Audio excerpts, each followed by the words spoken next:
ship in the Caribbean, which was carrying suspected drug smugglers from the Tren de Aragua cartel, killing 11. The Department of Health and Human Services, HHS, will restore health and science web pages it had previously deleted, following a lawsuit and the White House's order to stop using the term gender. In world and international news, possible. Noah's Ark discovery, researchers claim evidence of a man-made structure, potentially from decayed wood, beneath the Durupinar Formation in Turkey, sparking debate about the biblical ark's location.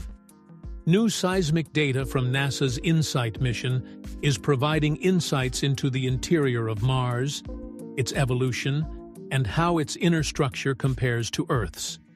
A telescope has revealed a growing tail on a comet that is visiting from another star. In other news, a new documentary about the late actor John Candy opened the Toronto Film Festival. A teenage angler off the New England coast caught a halibut larger than himself. The opinions expressed on this program are those of the host or guest and should not be interpreted as statement of fact. Independent fact-checking and corrections are encouraged. Can we get a cup of coffee in here, please?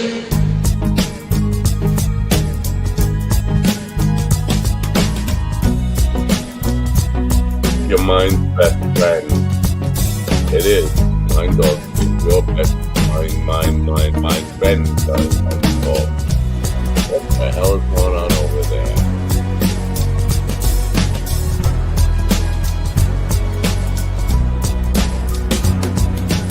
Damn good coffee.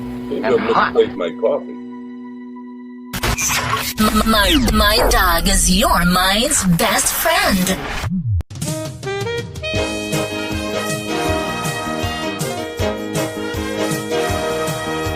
My dog is your mind's best friend. Well, that was flip-flop.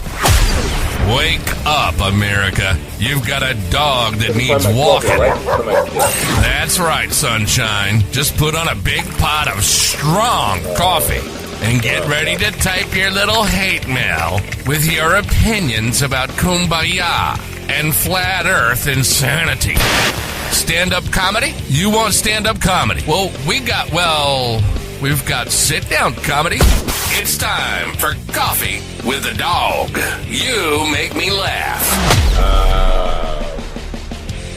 No, that's not going to happen. You know that's not going to happen. My phone's all messed up. No! Never think of maybe your negativity is the reason everything is so like this. That's all right. What about it? Oh, look, you have several GPs. You have GP and GP. I don't know why. Good morning, folks. It is Friday. Yay! Like that used to mean something. Oh, wake up! Now that's not going to play right next time we go to play it. Friday, September 5th. Is it the 5th? 2025. Beautiful morning out here. Well, very fall-like, autumn-like, and enjoying the weather out here. If you listen to the news, you heard that they think they found Noah's Ark up in Turkey. This is not the first time in my life that I've heard this story about Noah's Ark possibly be found.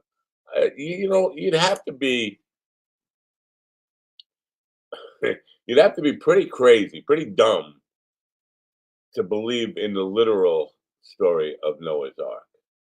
I mean, that, just the idea that two of every animal is going to get on there just peacefully. Well, God told us, so we have to be nice. And the lions and tigers and bears, oh my. And elephants. 2 elephants. I mean, to get every animal on the face. Where did they get penguins from? Wherever the hell Noah was, like in the Middle East there, building this thing. Where did the penguins come from? So I'm not buying any of the literal story. It could have some slight basis in fact. Like there certainly were floods diluvians, as they call them.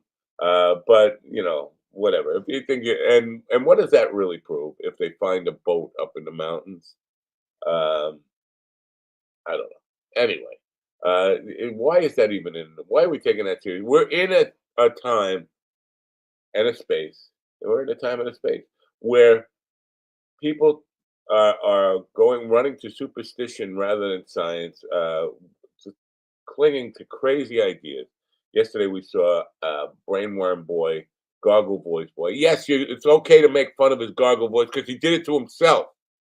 This is not a birth defect he has or some condition that he did not do to himself. He did this to himself. So it's okay to make fun of his whatever his voice. You can do that. You have my permission. Yeah, and if anybody can do this shit, just say my dog told me. I'll take the shit for it. But we have him saying he never. Oh, he's for good science. The guy who says that COVID was a bioweapon, a race-based bioweapon, that HIV doesn't cause AIDS. The guy, first of all, he's got no medical background whatsoever. He's a heroin addict lawyer, like all the lawyers are heroin addicts. But so it doesn't surprise me that we're clinging to fairy tales. And Noah's Ark, the Easter Bunny. What's next? Anyway, my friend Gigi Fenderson. Right? I call him my friend. I'm not sure. He's of course he is that. But now I have three of them. I have three Gigi Fenderson friends. I think in the background. I don't know what's going on here, but he's popping in on his own. I was gonna just let him. I think that's his phone doing that, right? He'll be in here as soon as he starts. Oh, there he is. He didn't even know he was in here, did he? No, he did not. I was just about to say, G.D. Fenderson is a guy who, people who take staycation. They take a vacation and they stay home. GD is a guy who takes a vacation, a real vacation. He actually leaves home, goes 1,000 miles away, and still shows up at the office. Good morning, GD. Good. Oh, and damn it, here we go. See, Good. You weren't ready because you. Good morning, America. MindDogTV.com, coming to you live from Grand Rapids, Michigan. Half of the famous Coffee with the Dog team. I put the black in the coffee. Enjoy your suffering and support your local merchandise. And go see Jackie tonight. All right, I will go see Jackie tonight. Jackie tonight, but not Jackie Martling. Why? There's still another one of you in the background down there. You know that? Oh, you just left. Team. I put the black in the coffee. Hearing a little bit of echo, but we'll deal with it. Let me see if I can deal with it over here. You don't touch nothing. We'll deal with that. Anyway, so you're in Grand Rapids now. Can we get a shot of Jackie lying there, all with like a blitz on his face because he just fucked you? Well, no, we did have 4 people in here last night, and who knew that John Beavers is a power middle? Wow. So did you have a party on Thursday night? Because I saw Slaptail was in front of the theater with Jackie taking some pictures. Looked like the party had started early, like dinner time. Oh, that was before I got here. That was I hadn't gotten here yet. That was probably right before they ate dinner. I don't know. And then you got there and you said, okay, I brought the weed. Oh, no, Jackie brought the weed. You brought the mescaline and well, technically, I brought the mescaline up to the room. The hotel provides it. It's at check-in when you check in. Oh, how far is the hotel from the Wealthy Theater? I have no idea. Oh, you don't know? I have. Good day, sunshine. Good day, son. Good day, sunshine. Well, they were out in front of the theater, like 6 o'clock or something, and I'm just like, what? I guess I don't know. Was excited about the big show, but was there a big party after dinner, like a party? People there like ready to celebrate the Jackiness of Jackie in Jackie Land. Hey Mo, Now, to be honest, I have, again, when Jackie checked in just before I did, he went to his room and I didn't hear or hide and hear from for the rest of the evening. Oh, you got a headache or something? You're rubbing your head. No, my eyes are You got the old irritated. Michigan allergy. You're allergic to Michigan. No, it's just been going on for a week or so. I'm going to go see an ophthalmologist. This is my theory, and I'm only saying this. I'm only saying this because I saw this on television. There's these like little tiny they're like little tiny microscopic bugs or creatures or critters that can live on your eyelash, and they irritate and they create like a little, the stuff that we call sleep or whatever it is, that little crusty stuff. Yeah. I'm having that like on a constant, on a daily basis. And so I'm going to try to treat it myself before I go to the doctor, but crusty it's been going on for too long. It's a pain. Wow. I'll look that up in WebMD and find out what the cause of constant crusty eyes, pizza crust eyes.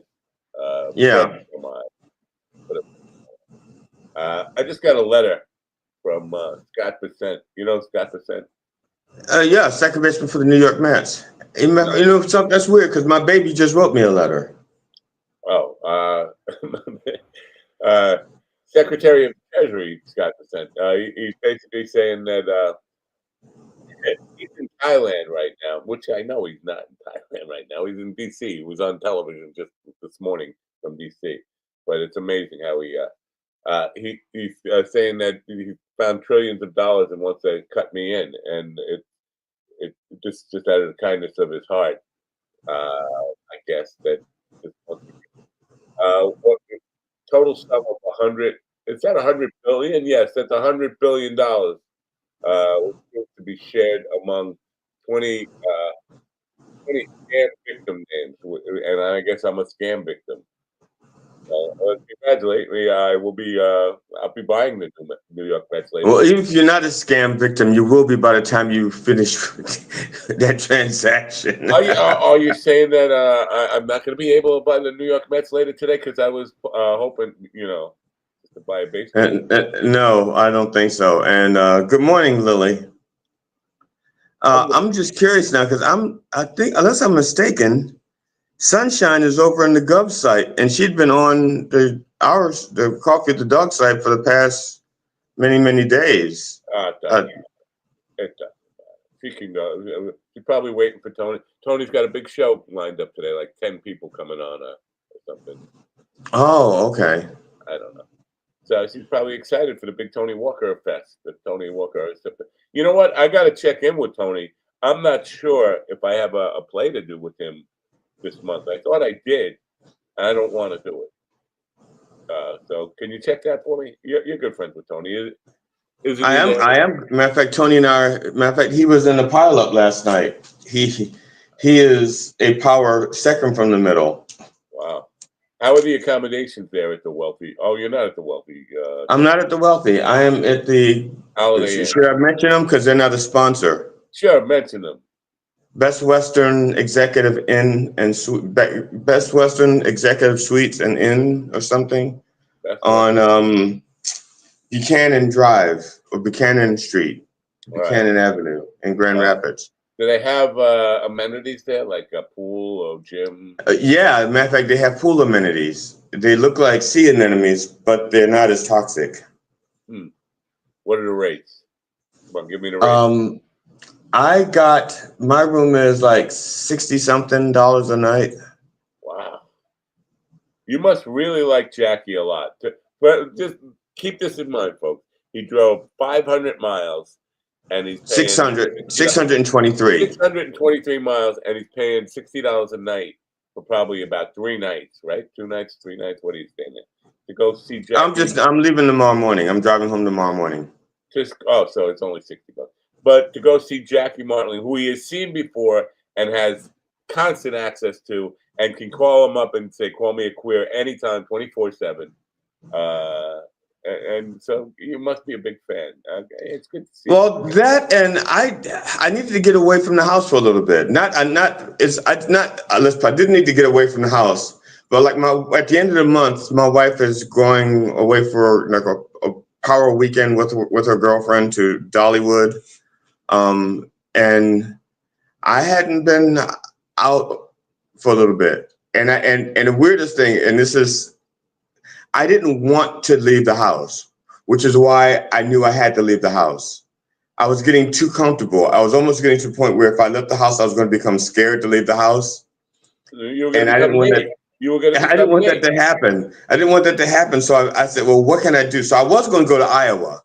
You know, those were my two choices. Those That were is two the things. dumbest sentence anybody ever said. What? I was going to go to Iowa? I was going to go to Iowa. That's the dumbest thing I've ever heard.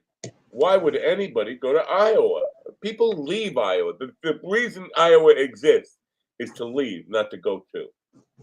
Well, I have like I said, I have people who love me and people who I love very much who are in Iowa. So you were going to help them escape.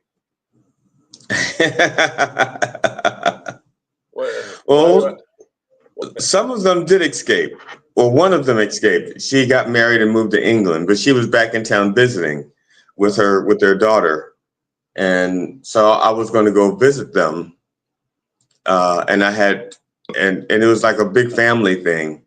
And again, it was just too many people for me, for a few days. Wait a minute. I'm just kind of putting the pieces of the puzzle together. You are directly related to Willie?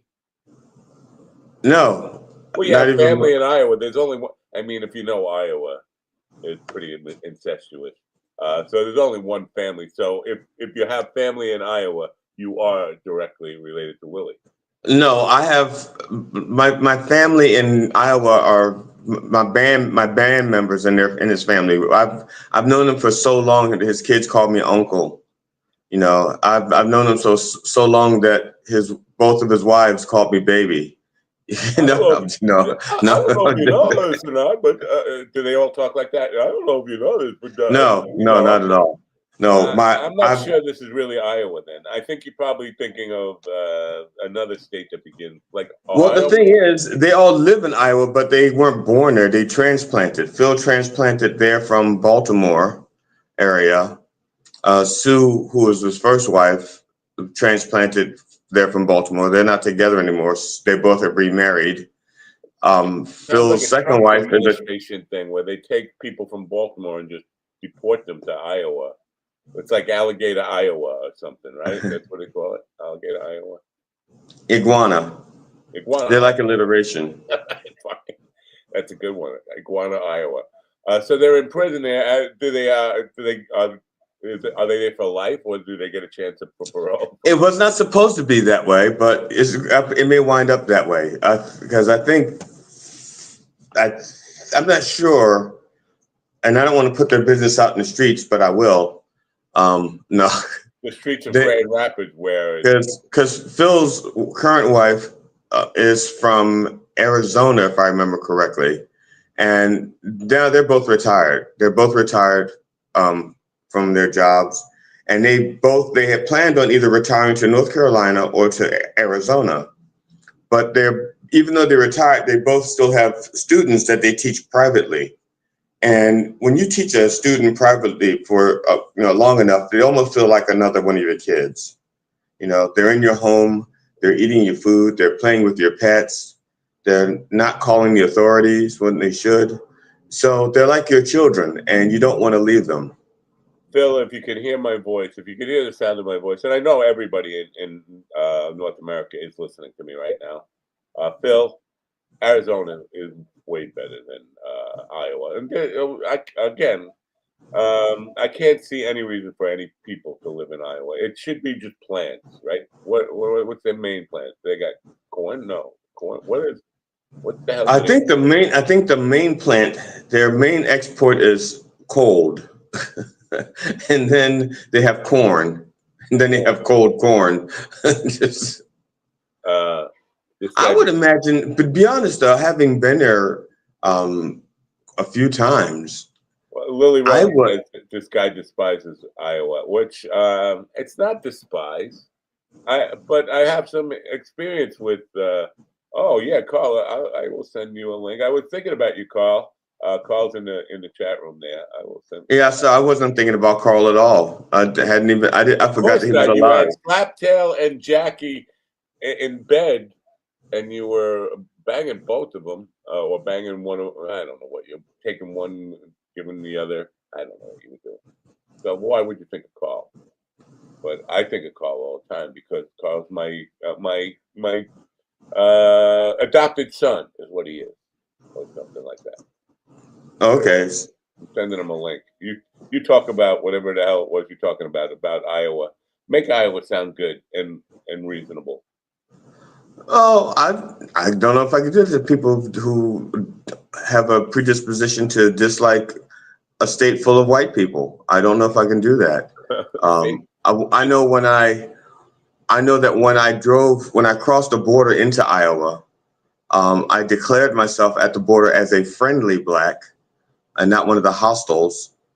And immediately I doubled the black population of Iowa almost instantly.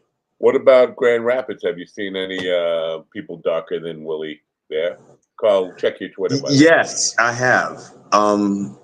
I've seen, as a matter of fact, when I went down for the complimentary breakfast. Now I had not seen that many black people up here at first, and like I went and did a comedy open mic last night while I was up here, and there was probably maybe a half a dozen, if that many, blacks in there, and like maybe a dozen and a half Hispanics, and the rest were white. It was like the room was pretty much packed.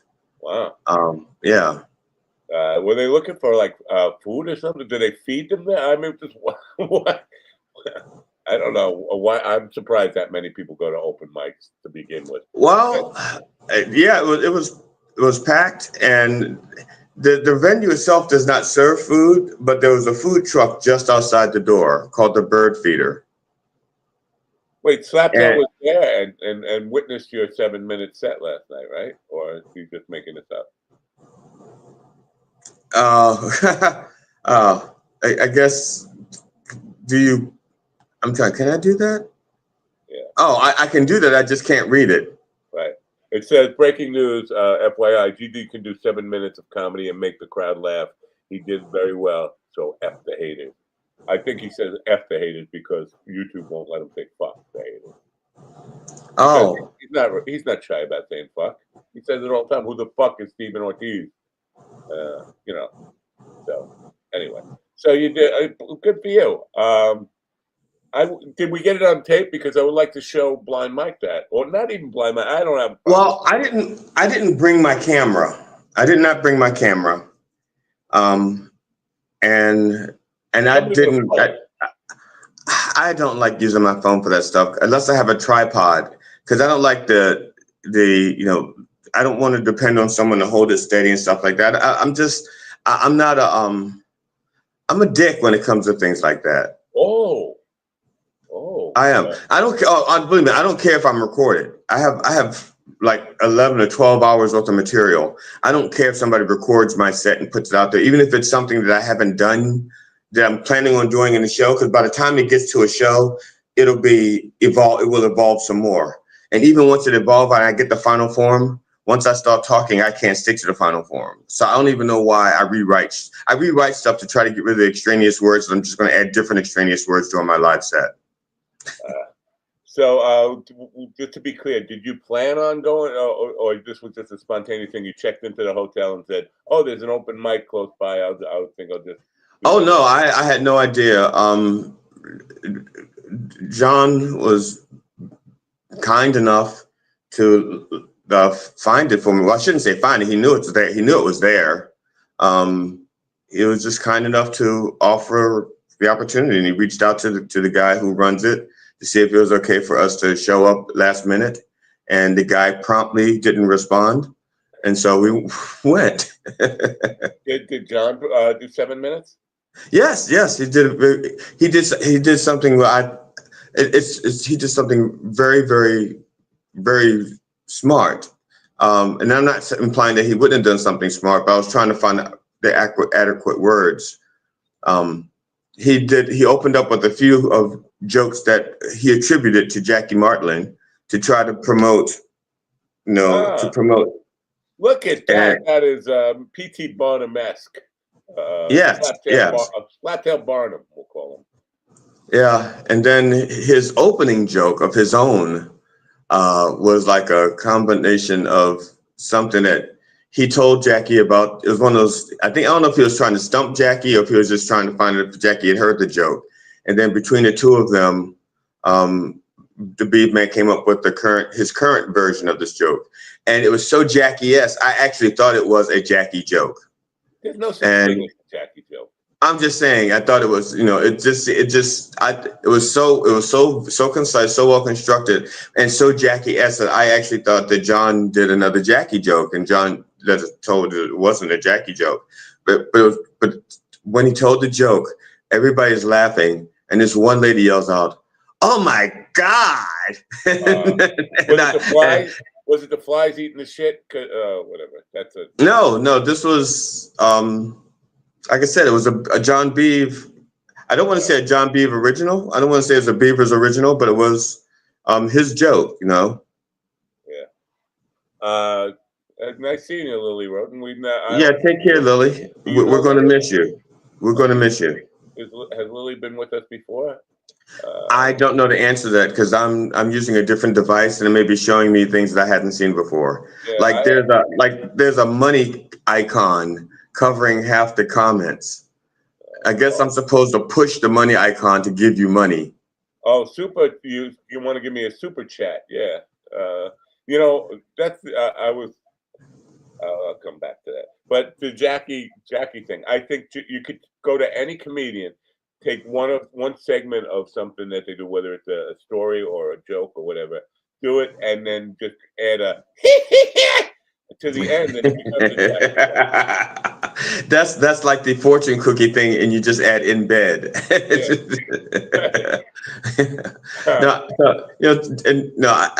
I've never seen John do comedy before, and John was very good. It was very funny.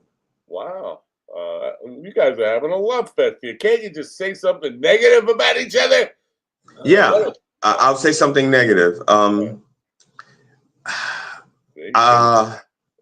He would not let his wife do any comedy. Swan was begging to go up, and he goes, "No, woman, you sit there and be still like a woman's supposed to. Women aren't funny." And he told her to sit. No, I'm just Here's a guy who has the opposite. His wife won't let him out of the house to go do comedy anymore, and so he decides to text me crying in the middle of the night. Let's have a big hand for Carl Mann. Oh, that's nice. Just a question for you, GD. What do you know about black people? Yeah, what do you know? Domestic or no? I'm sorry. It's domestic or imported because they come in categories. Wow. So, Carl, you okay? Nice. Are you okay? Yeah, good. Why? I was worried about you. I felt like when my brother used to be an alcoholic. My ex-brother used to be an alcoholic. Hey, that's called drunk admin. Carl, I thought you were in trouble because I misread your message. I thought you said blink like you were being held hostage, and we couldn't see your face, so it was like blink, like blink once if you need help. And I was like, oh shit, Carl needs help. I'm currently off the leash. I'm all right. I've got coffee. I've got electrolytes. Gay, but gonna feel better. Wow. Are we ever going to meet your wife, or are you going to introduce her to? Or maybe I think you're ashamed of us. She won't appear on the internet. I don't think she's a bit. Who is it that you're more ashamed of, me or GD? You're probably me, right? Well, it's a tough one. We've got a Jewish guy who pretends to be Italian, and one of those. So I'm not. GD, I didn't know you pretended to be Italian. I don't pretend to be Italian. I culturally appropriate it. Oh. Yeah, I just do cultural appropriation. I don't pretend to be anything. I just steal identities. Gabagool. You go into a deli in New York and just say that. I want to tape it. They only learned to be Italian from watching The Sopranos as well. Yeah, that's good. Carl, are you familiar with Blind Mike? This guy, Blind Mike, who does a podcast he makes a reaction to comedy videos, and GD is one of his favorites. Are you familiar? Well, I only saw you get mad about him. I'm mad. No. Is that Slaptail? I'm actually a fan of his. He basically he makes fun of GD, and why wouldn't I appreciate that? You know. But I did. I wouldn't say what he does is make fun of me. I think making fun is like a light ribbing. I think he tries to decimate me, and I'm only saying that because he's added a new adjective to me. I used to be the worst comedian ever, and now I'm a worthless asshole worst comedian ever. Okay. So that has nothing to do with your comedy. That has to do with a perceived slight. I guess he doesn't like being called stupid. I've been called far worse than stupid, and it takes more than that to make me call somebody a worthless asshole. I do call people worthless assholes. Don't get me wrong, but it takes more than just calling me stupid to get me. But also, worthless asshole is not one of the things that you call people in general. Usually, you call their mother a skank whore, and you call them a cunt. So, that's right. which in England is a term of affection.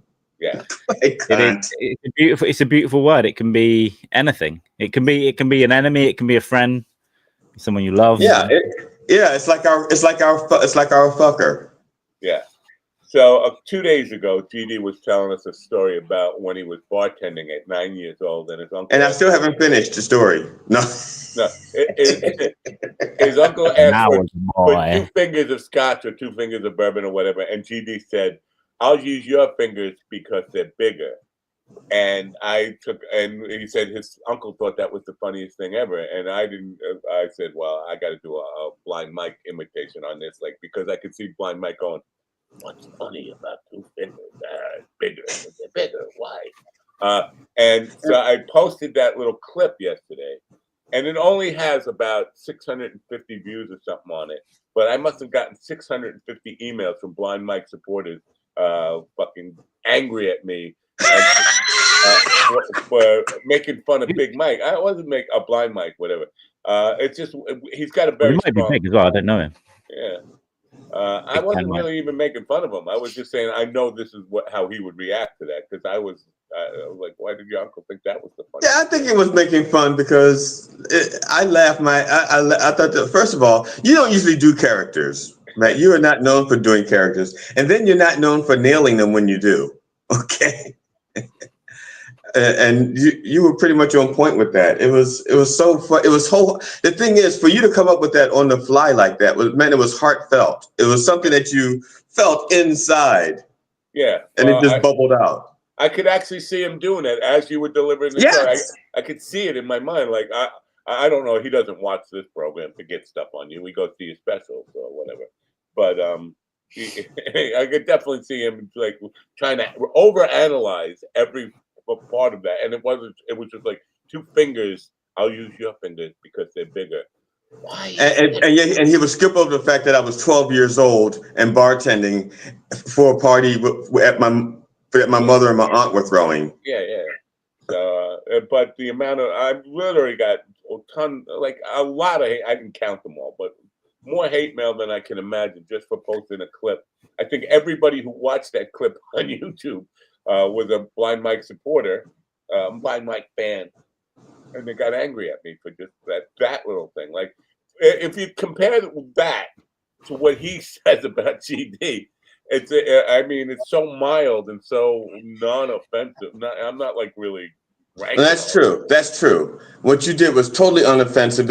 It was like I said. It was. Imitation like I said, is the sincerest form of flattery, right? That's what they say. Yeah, that's what they say when they get caught doing it. Just don't do it for the disabled. Yeah. So, Carl, if you don't know, I think you do know, though, GD is in Grand Rapids, Michigan, getting ready for a Jackie Martling Q&A at the Wealthy Theater that was put together by Slaptail Nation, John Bieberman, in from Michigan, from Kalamazoo, I think he's from. Nice. But so GD is there to support this. Beav is there. Anybody else? Steven there? I don't. If he's here, well, how will we know? Nobody knows who the fuck he is. I mean, if he showed up in my room, I would say, "Excuse me, I don't need turn down service, so I'm turning down your service. Get out." Yeah. Is it just Jackie? Is someone interviewing him? What's the deal? It's a moderator. Yeah. Yeah, they're showing his movie and his rockumentary about the history that he had at when he worked at the Rolling Stone, I think, magazine, and then he's going to do a Q&A afterwards. Have you seen the Joke Man the movie? Well, no, I have not. I have not. Neither of you guys have, right? Is it new? No. So is it based on his book then? Okay. Yeah. I still haven't read his extra chapters that emailed me 3 years ago. I'm wondering how that, because I saw it on the television, and the final scene of this, not to give too much away, but he's skinny dipping and he gets out of the water. I'm not sure you want to see that on a big screen. To me, but where else would you want to see it? I mean, if it's saw not it on a small screen and it was disturbing enough, is what I'm saying.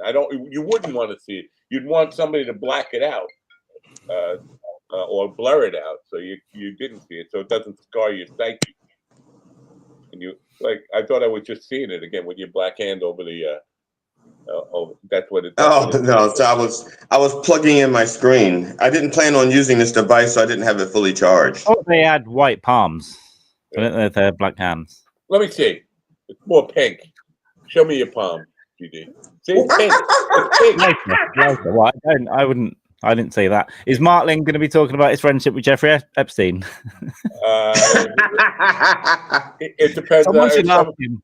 We can put a shill in the audience to ask a question about that. Well, funny enough, GD, put your hand up and say, how was lunch at Jeffrey Epstein's New York house and what was the food like? I won't do that because that would seem kind of obvious. But because I am going to help out, so when I bring somebody up, and I shouldn't say this now because if he may be listening and then he'll be prepared. So, but I could do it.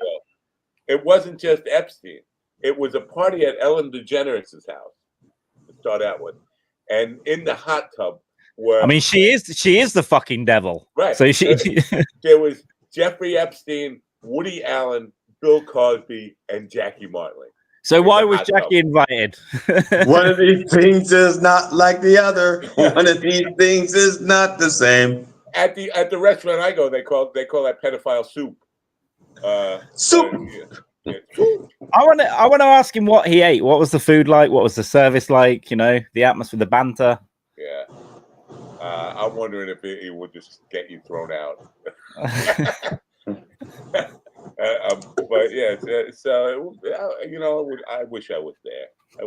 But I'm scared. Like we pointed out in the beginning of the program, I'm scared to leave this house. I get to the point where if I don't leave the house every so often, I get too comfortable, and then I actually get anxiety about leaving. So I had, and when these two things came up about the same time, I could go to Iowa or go to Michigan. I couldn't do both, but I knew I wanted to do something. I decided to come up here. It was it's like a 5.5 hour shorter drive, and I'd deal with less people over, because it'd be like, if I went to Iowa, I'd be there for a few days, but there's so many people in Iowa for me to hang out with, I wouldn't be able to have the quality time that I would want to have with them. Right up there by Lake Michigan. I've just checked it out on the map. I had no fucking idea where it was. But here in Michigan, the only people I would know would be Jackie, John, and Swan, or the Beeve Man and Swan. And so I don't. Does Swan have a real name, or we don't want to reveal her real name, or? Oh, she has a real name, and she uses it in the chat room when she's there, I think. Is it Lily Roden? No. No. Actually, I think it's Slaptail Squad. No, it's Amethyst. It's Amethyst. Oh, nice. Carl, have you been performing? Have you been? GD did an open mic last night. He did 7 minutes at an open mic, and we got rave reviews. Have you? Have you been doing comedy, or you? Yeah. I've been getting back. I did a set at a friend venue in a town called Worcester, which isn't the Worcester that you have, obviously. We have lots of Worcesters. We have a Worcester, New York. We have a Worcester, Massachusetts. Yeah, but this is the original one. This is the one that it's all named after. It's a this is the one the sauce is named after. I think you have it back. It is. Well, the sauce is named after the county, which is Worcestershire. But Southampton was started here, and then Britain created their own Southampton, right? Do I have that right? Well, I think we might have had it about 800 years before America was formed. No, like Dennis Bill Hicks. I don't know. My hometown was in the Doomsday Book, which is like 1067 or something like that. I might be wrong on the year. Wow. But it's in there. All right. And what about Jamie Dykes? Have you heard from Jamie Dykes at all lately? I know. Yeah, I text him occasionally. We're supposed to be doing a little podcast at some point, catching up on Epstein stuff. So I'll see if I can get him out on Saturday for that. But in person, he was supposed to come here in August. Didn't tell me anything else. So, Last Rites was streaming this morning, and the way you spell it, Last Rites. Well, I think that's the right way. I don't know. I was thinking rights, R-I-G-T-H. But Last Rites was trending on Twitter this morning, and I thought it was about you. It's about some new movie that's coming out. But, there we go. I should try and pretend I'm something to do with the movie. Get some viewers. Yeah, or just post something on Twitter because they will because Last Rites is trending. Everybody will see your tweet. There we go. I need to do more. I'm posting little videos, but I need to do some more streams and stuff. I want to do something different, but I need to think about it.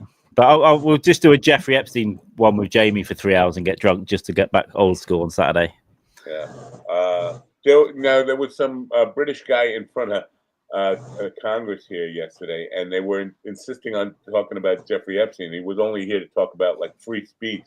Nigel Farage. Yeah.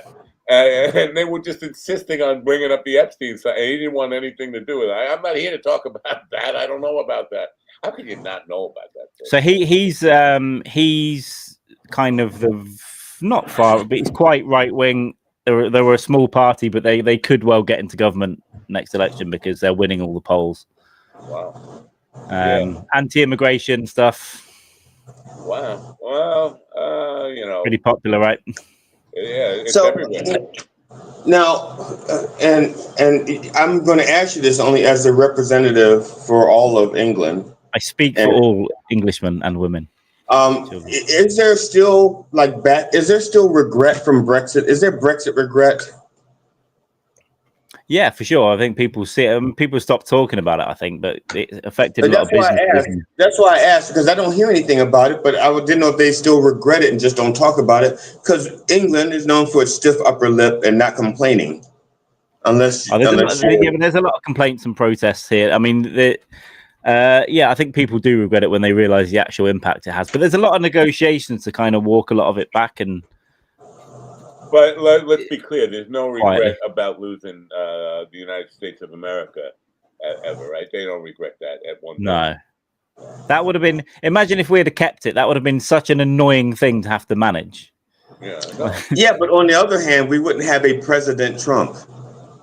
Well, you've only got him for another couple of years. He's old. They had... No, for British colonies, they had... regional governors and stuff. So we probably still have.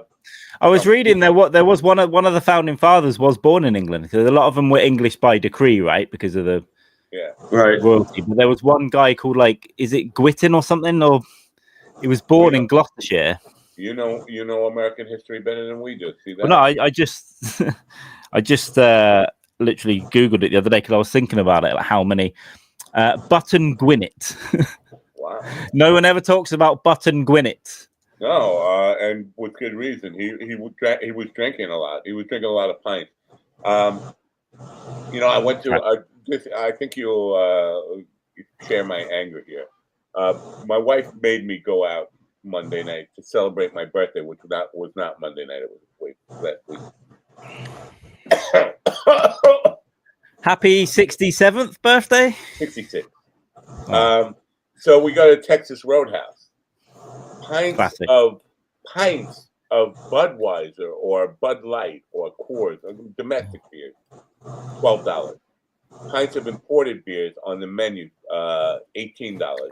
And then they had something called W's, which I'm thinking is 2 pints. But I think the prices were insane prices, right? A pint here is like $6.57, which is about $9 in a regular pub. But in a restaurant, it probably wouldn't be too far off that now. It's fucking crazy to go out now. Bizarre. I mean, like, a pint is just like a little, it's a whistle. Well, here there's a lot of tax on alcohol here. I don't know about the US, but there's a hell of a lot of tax. So most of what you pay goes straight to the government. It's just a pint of water with some fucking hops in it, isn't it? It probably costs like. And that's domestic beer. I guess imported would be even more ridiculous with the tariffs and shit, right? Because you're gonna put tariffs. Y'all put tariffs on our stuff just like Trump penalized you guys and I'm not sure how much American stuff we import. We actually do import some American stuff, obviously Budweiser and probably some of the breweries. Right. But yeah, it's all pricey. But we've actually got 4 or 5 local breweries in Manchester as well. I need to go and visit them. They're expensive to go there, but it's supporting a proper local business. Yeah. So you know what I'm thinking, and maybe this is just stupid of me. You shouldn't be thinking. You shouldn't be thinking. Yeah, but I'm thinking that less people are going to be getting drunk because it's too expensive to get drunk. I mean, they'll try to get drunk, but they'll run out of money before they can get drunk. Well, the trick is to pretend you're a teenager in pre-game. Right, you drink 6 beers at home, and then go to the bar for a couple.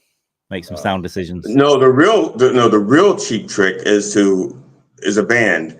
But other than that, you go out and you dress really, really scantily like you're a whore, and the people will buy you drinks. That works for women. If I was an average-looking woman, I would have a house paid for and free drinks and food everywhere for sure. Wow. Have you tried being an average-looking woman? It doesn't work. It's not possible. Unfortunately, that's such a defeatist attitude. I mean, I have seen uglier men than you come out as women and do very well for themselves. I'm sorry, I didn't mean to call you an ugly man. No, that's fine. But I've seen some of these drag queens around town. It's not 6'6". It doesn't work. You got the Adam's apple, big hand.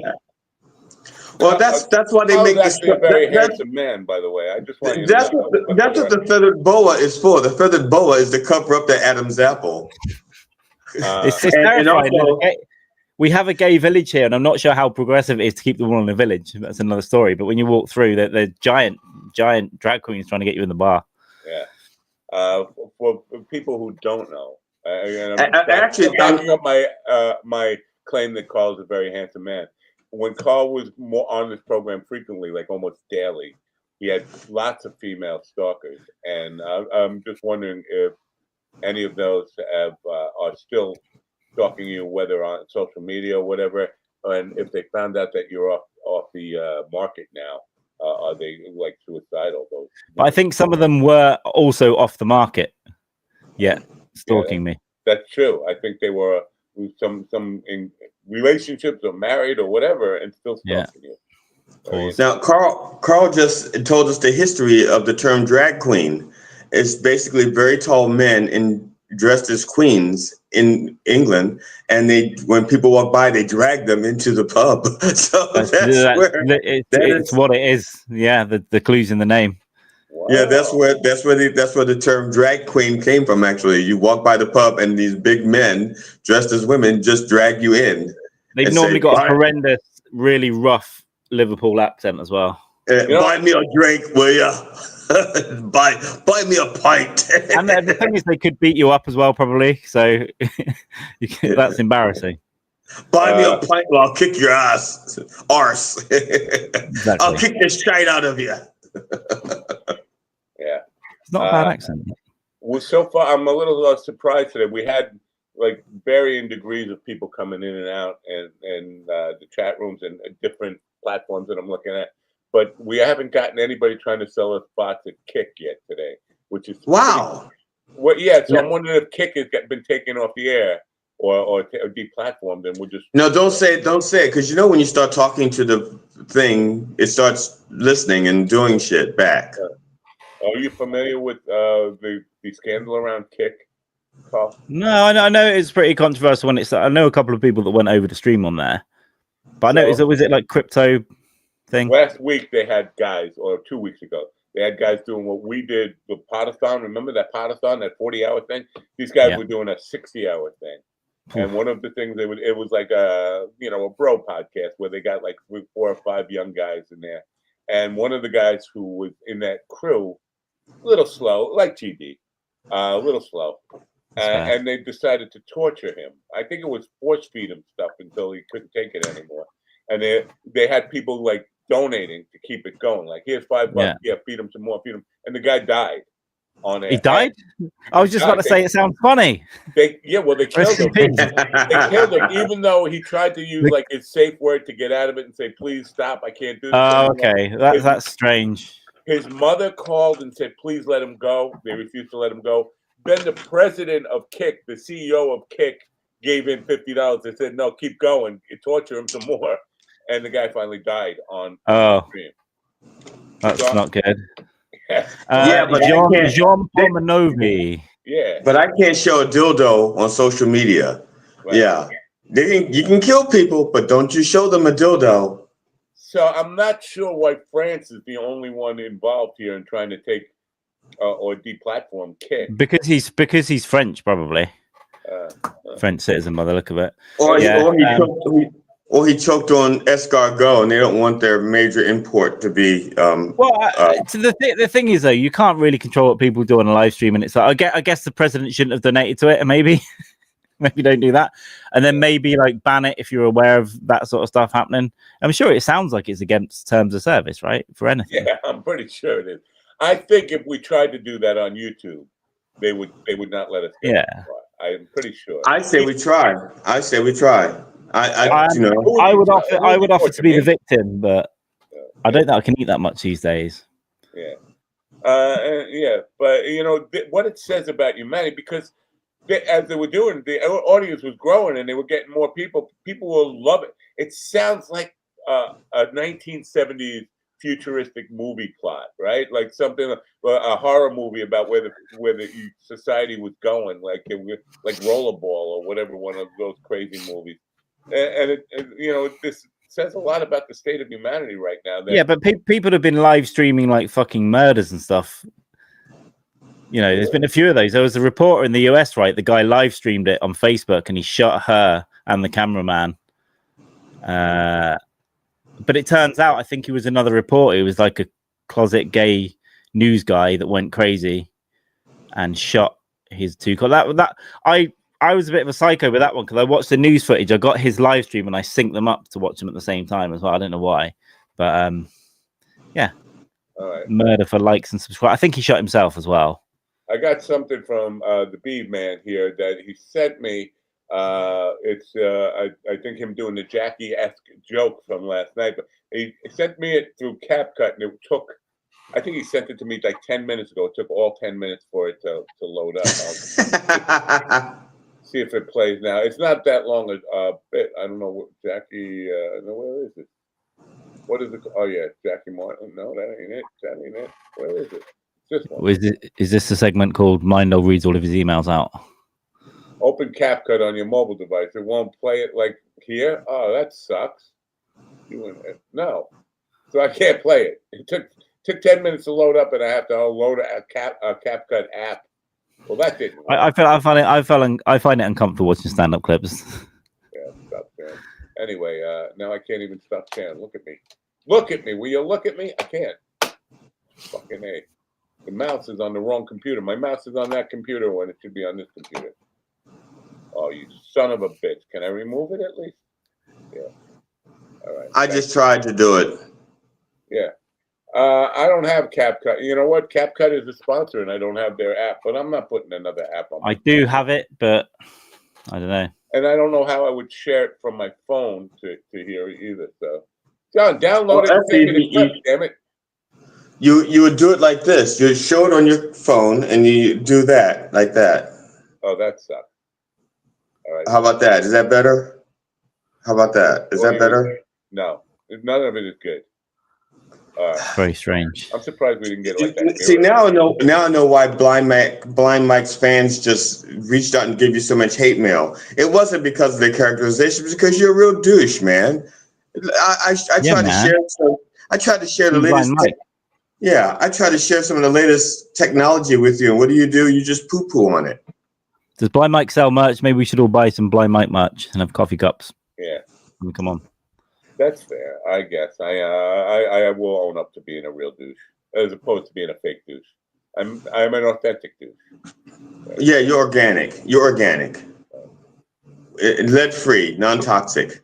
Right. Is that issues with Andy sticker on the cup? Is issues with Andy is still a thing? I never see it being promoted. No, they stopped. Basically, well, Andrus has been with Stanhope a lot, right? So I think the feeling was that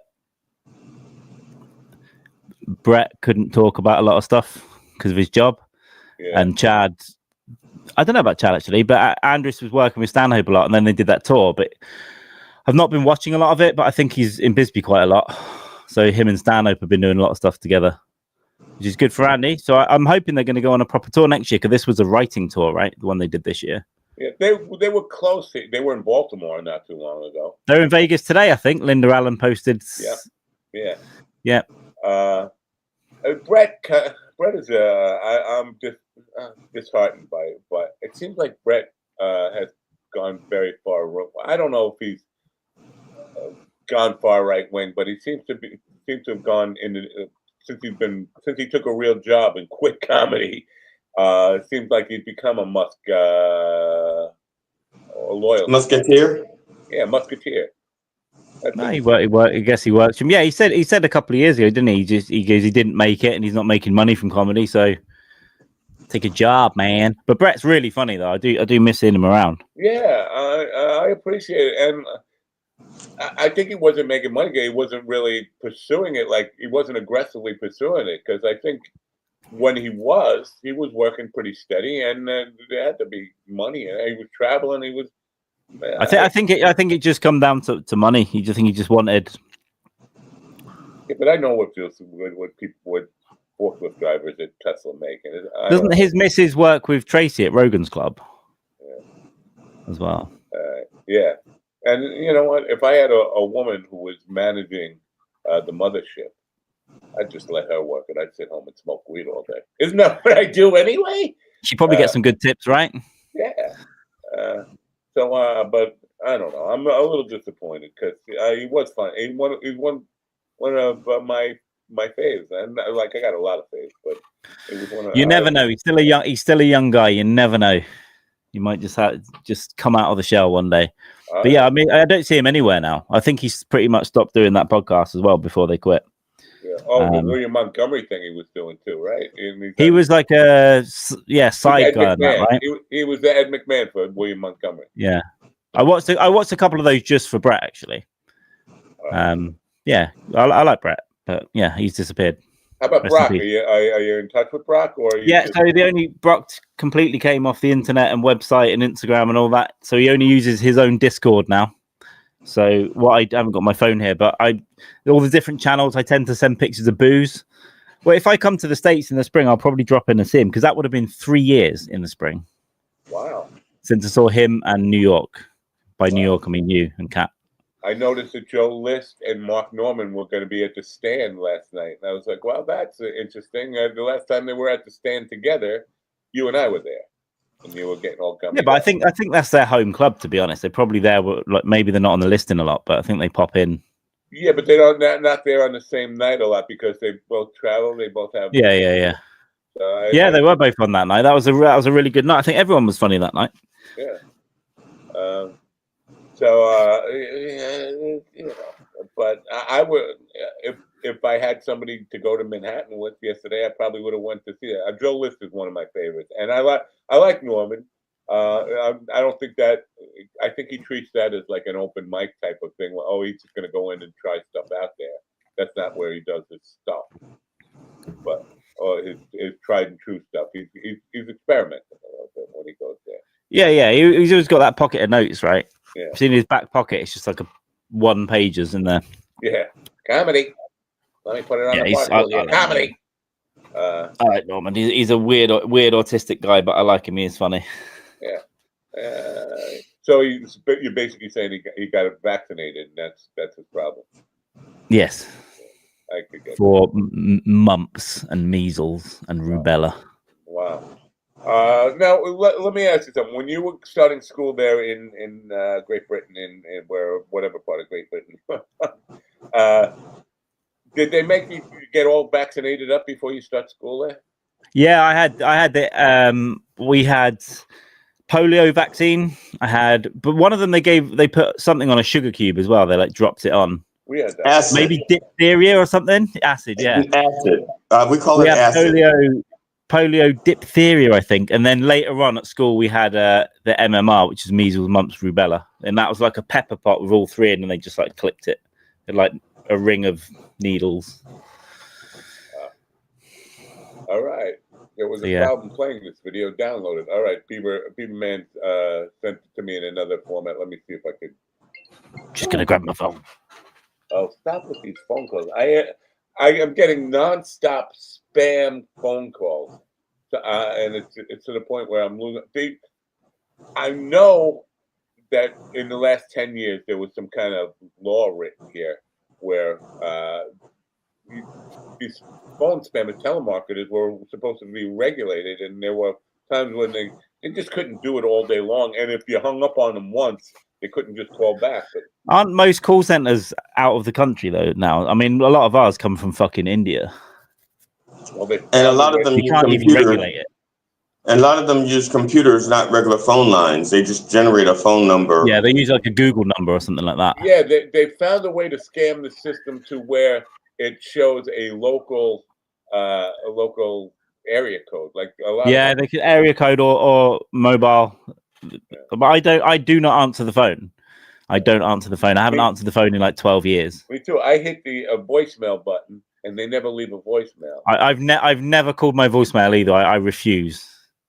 I'm a bit. I think I've hit it twice since 2013. I just made a decision. I don't open most mail unless I've ordered something, or I think it's important.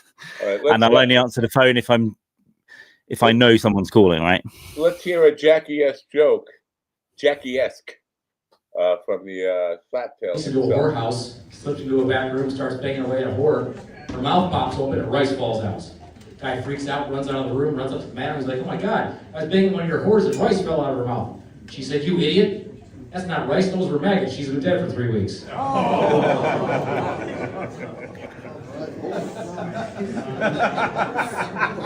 Oh, that's cheesy laugh. I could hear him.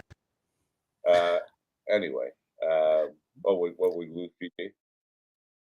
Wait, no. Reaction. What the hell's going on here? Oh, there it is. Oh, GD's disappeared. Yeah. So I think Slaptail blew the ending there, and better to blow the ending than the bartender. But for any Jackie-esque joke, you have to end it with a You gotta laugh at yourself. Yeah. Gotta laugh at yourself. But no, I do like eliciting like for fuck's sake. I like that in the audience. At least one of those in the set. GG is going. What happened? Nice one. We lost you. Something. It's like honestly, it looked like something took over my computer. Are you on hotel Wi-Fi? You're probably being hacked. No, I'm not on hotel Wi-Fi. I use my own hotspot. Oh. That. Now, maybe it heard your laughter and thought that was the real you who cut the fake you off. Because you were laughing louder than anybody in the room. Were you the one holding the camera? Or was that Swan? What do you know? Swan is holding the camera, and you're sitting right next to the phone.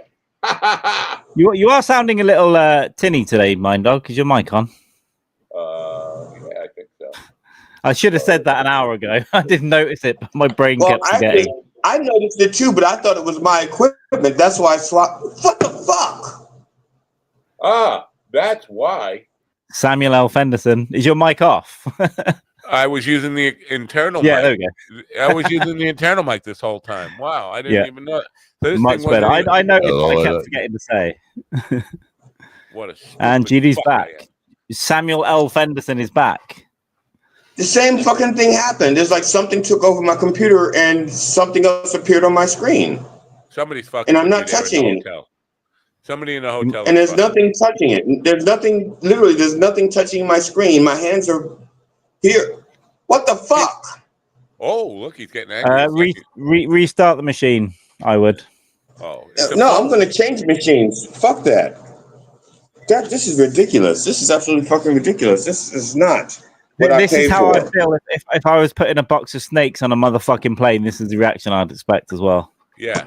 Good. You know, go down to the front desk right now. Take the phone with you. Go down to the front desk and start an argument with the concierge or whatever they have there. Front desk. No, because I like her. She's a nice woman. Is she? How do you know this? Because I talked to her last night. She could have a truckload full of dead babies in the parking lot. He's gonna call for room service and just lay there naked. Right. That was yesterday, and that was how I knew she was a nice lady. Yeah. I can't see. No. It only happened to me once where the cleaner knocks and you try and say no, thank you, and they don't hear and they come in and I was bollock naked in Amsterdam. No, there is no critical deconstruction of the joke. The only thing that the only criticism I have is if you're going to pay tribute to Jackie, you have to end with a and sometimes say what if you go to see Jackie live, you will see that quite often at the end he'll say not only do they that's a good joke. I don't think jokes should be critically deconstructed. So that's how I think you should laugh or not, and it's good. Yeah. But I just appreciated the reaction because I get a few of those as well. Very good. He's popping.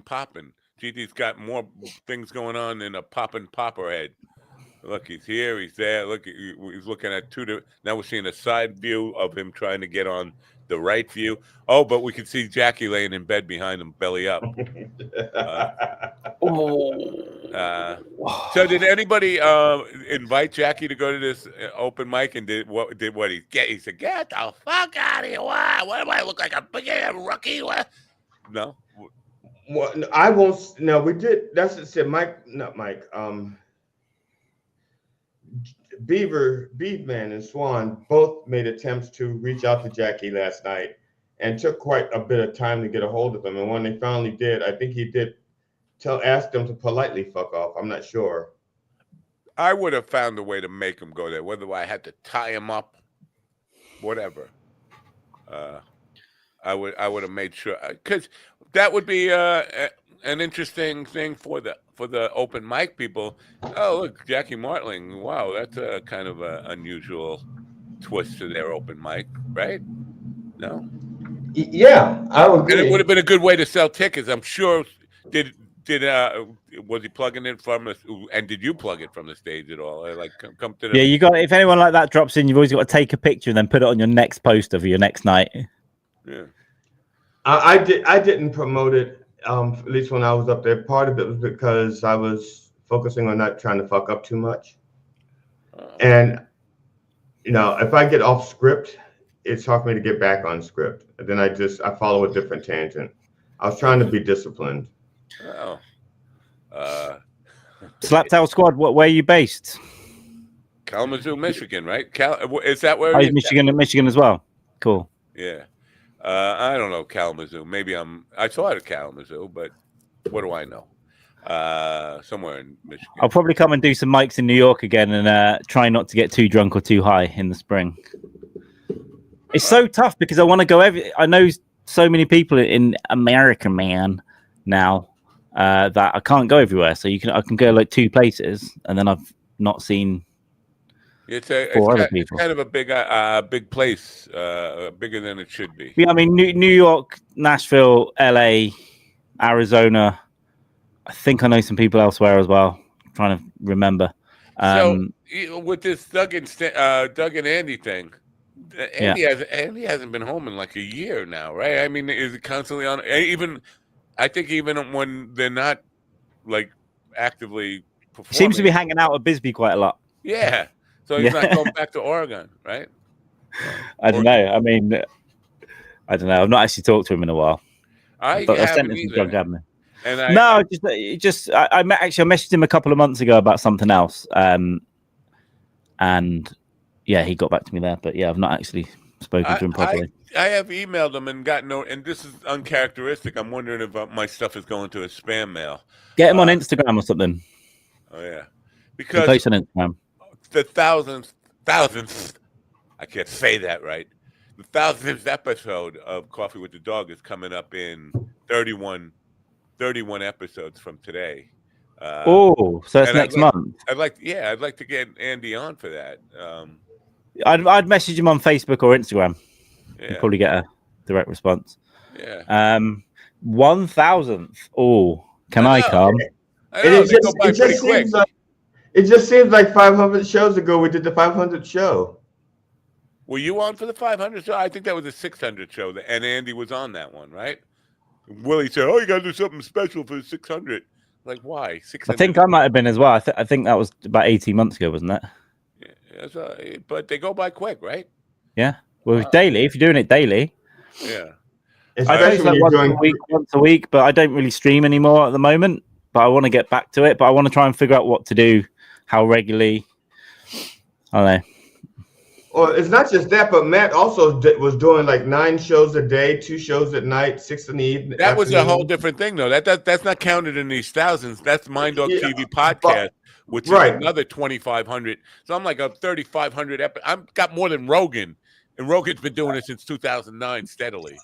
But my point was that you were doing so much, it's kind of easy to lose track of actually how many episodes you do. If you didn't put numbers at the end of each title, you probably would have no idea how many episodes you've done. That's true. I only started doing that with Coffee with the Dog. I have never done that on Mind Dog TV podcast.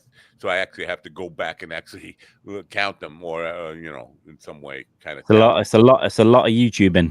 Yeah, and for some reason, I guess on YouTube in the playlist, if I didn't remember to put it in the Coffee with the Dog playlist, they don't count that as an episode of the podcast. So YouTube only has me at like 890 or something. There are several episodes that I did not put them in the right pot. And now to find out which ones those are, it's a fucking pain in the ass. You got to go. Yeah, it's decided what ones of mine are podcasts as well on YouTube, and I just haven't corrected it. Yeah, it's a lot of work to correct that shit. Yeah. Yeah. That's how it look. Fuck that. That's a different story. I used to do something a long time ago called Just the Tip, and the tip was short for Tawnytown Institute of Politics, and I used to just discuss politics on the show with a sarcastic bent. And I did like all of like 4 episodes, and I lost track. Just the tip. Just the tip. Is that a double? Is that a double entendre? Is this the voice? Yeah. He's doing the voice. I'm sorry. It's just, whenever DD says something like that and there's no audience reaction, I just hear a blind mic in my head saying, "You got to comment on this," but it's, whatever. Just a tip, because obviously there is a double entendre there, and when I think of I didn't notice it. Oh, yeah. I just noticed that it was short for Tawnytown Institute of Politics. But the other thing I was going to mention, because Elizabeth, she's been doing our work. She's been doing the Lord's work, trying to get like celebrities and stuff on the program that she knows and sending all this stuff out. But she's giving them the numbers from YouTube, and as if those are impressive, like whatever, almost 19,000 subscribers, whatever it is. But those are not the full picture here. Spotify, I think, does more than YouTube, and nobody even talks about the Spotify numbers. I need to get. I think I'm set up on Spotify, but I need to start putting audio out again. Yeah, and they do video too. But, yeah. So I just upload the video file. That's what I'm curious about. Like, how many people on Spotify actually watch the video? But they have more people on Spotify than YouTube. So that's a lot of people just listening to this and not actually seeing the picture. And not that I appreciate all that. I just wonder how this would play just audio. Like I used to host an old podcast on SoundCloud, and we actually had quite a lot of listeners. But I think that scooped up Apple Podcasts and all the rest of it. Right. That's all the numbers I see on Spotify are. Yeah, there's like 100 different distributors for podcasts, the apps and stuff, and that's all combined into the Spotify analytics numbers. Oh, I'm so sorry. I fucked up. I fucked up big What time. the fuck up? I haven't mentioned Crack the Sky once, and we've been on the air for over an hour. Did you see that I posted a reel? Now this is an AI reel. Well, not a Opus clip, taking that show that we did and just chopping it up. It called John Palumbo a rock legend in the title. I was like, wow, a rock legend. A rock legend, you would think. Because if I, Carl, you know a lot about music. A little bit. Some. John Palumbo. John Palumbo. You know him, and would that ring a bell? With I tell you where it rings a bell, because I think you brought him up before. He's the leader of Crack the Sky. GD's one of GD's favorite bands. Crack the Sky, yeah. Crack the, but he looks like he's on crack. Well, he's old. He's older than us, older than me, which is old. But I think rock legend is very generous. If I was ever talked about in those terms, I'd be like blown away. I mean, not that I'm putting myself on Palumbo's level, but he's not like Jimmy Page. I'm just saying. No, he's not like Jimmy Page. I think he's better. Oh.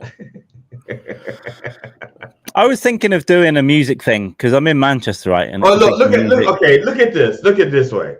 What is Led Zeppelin?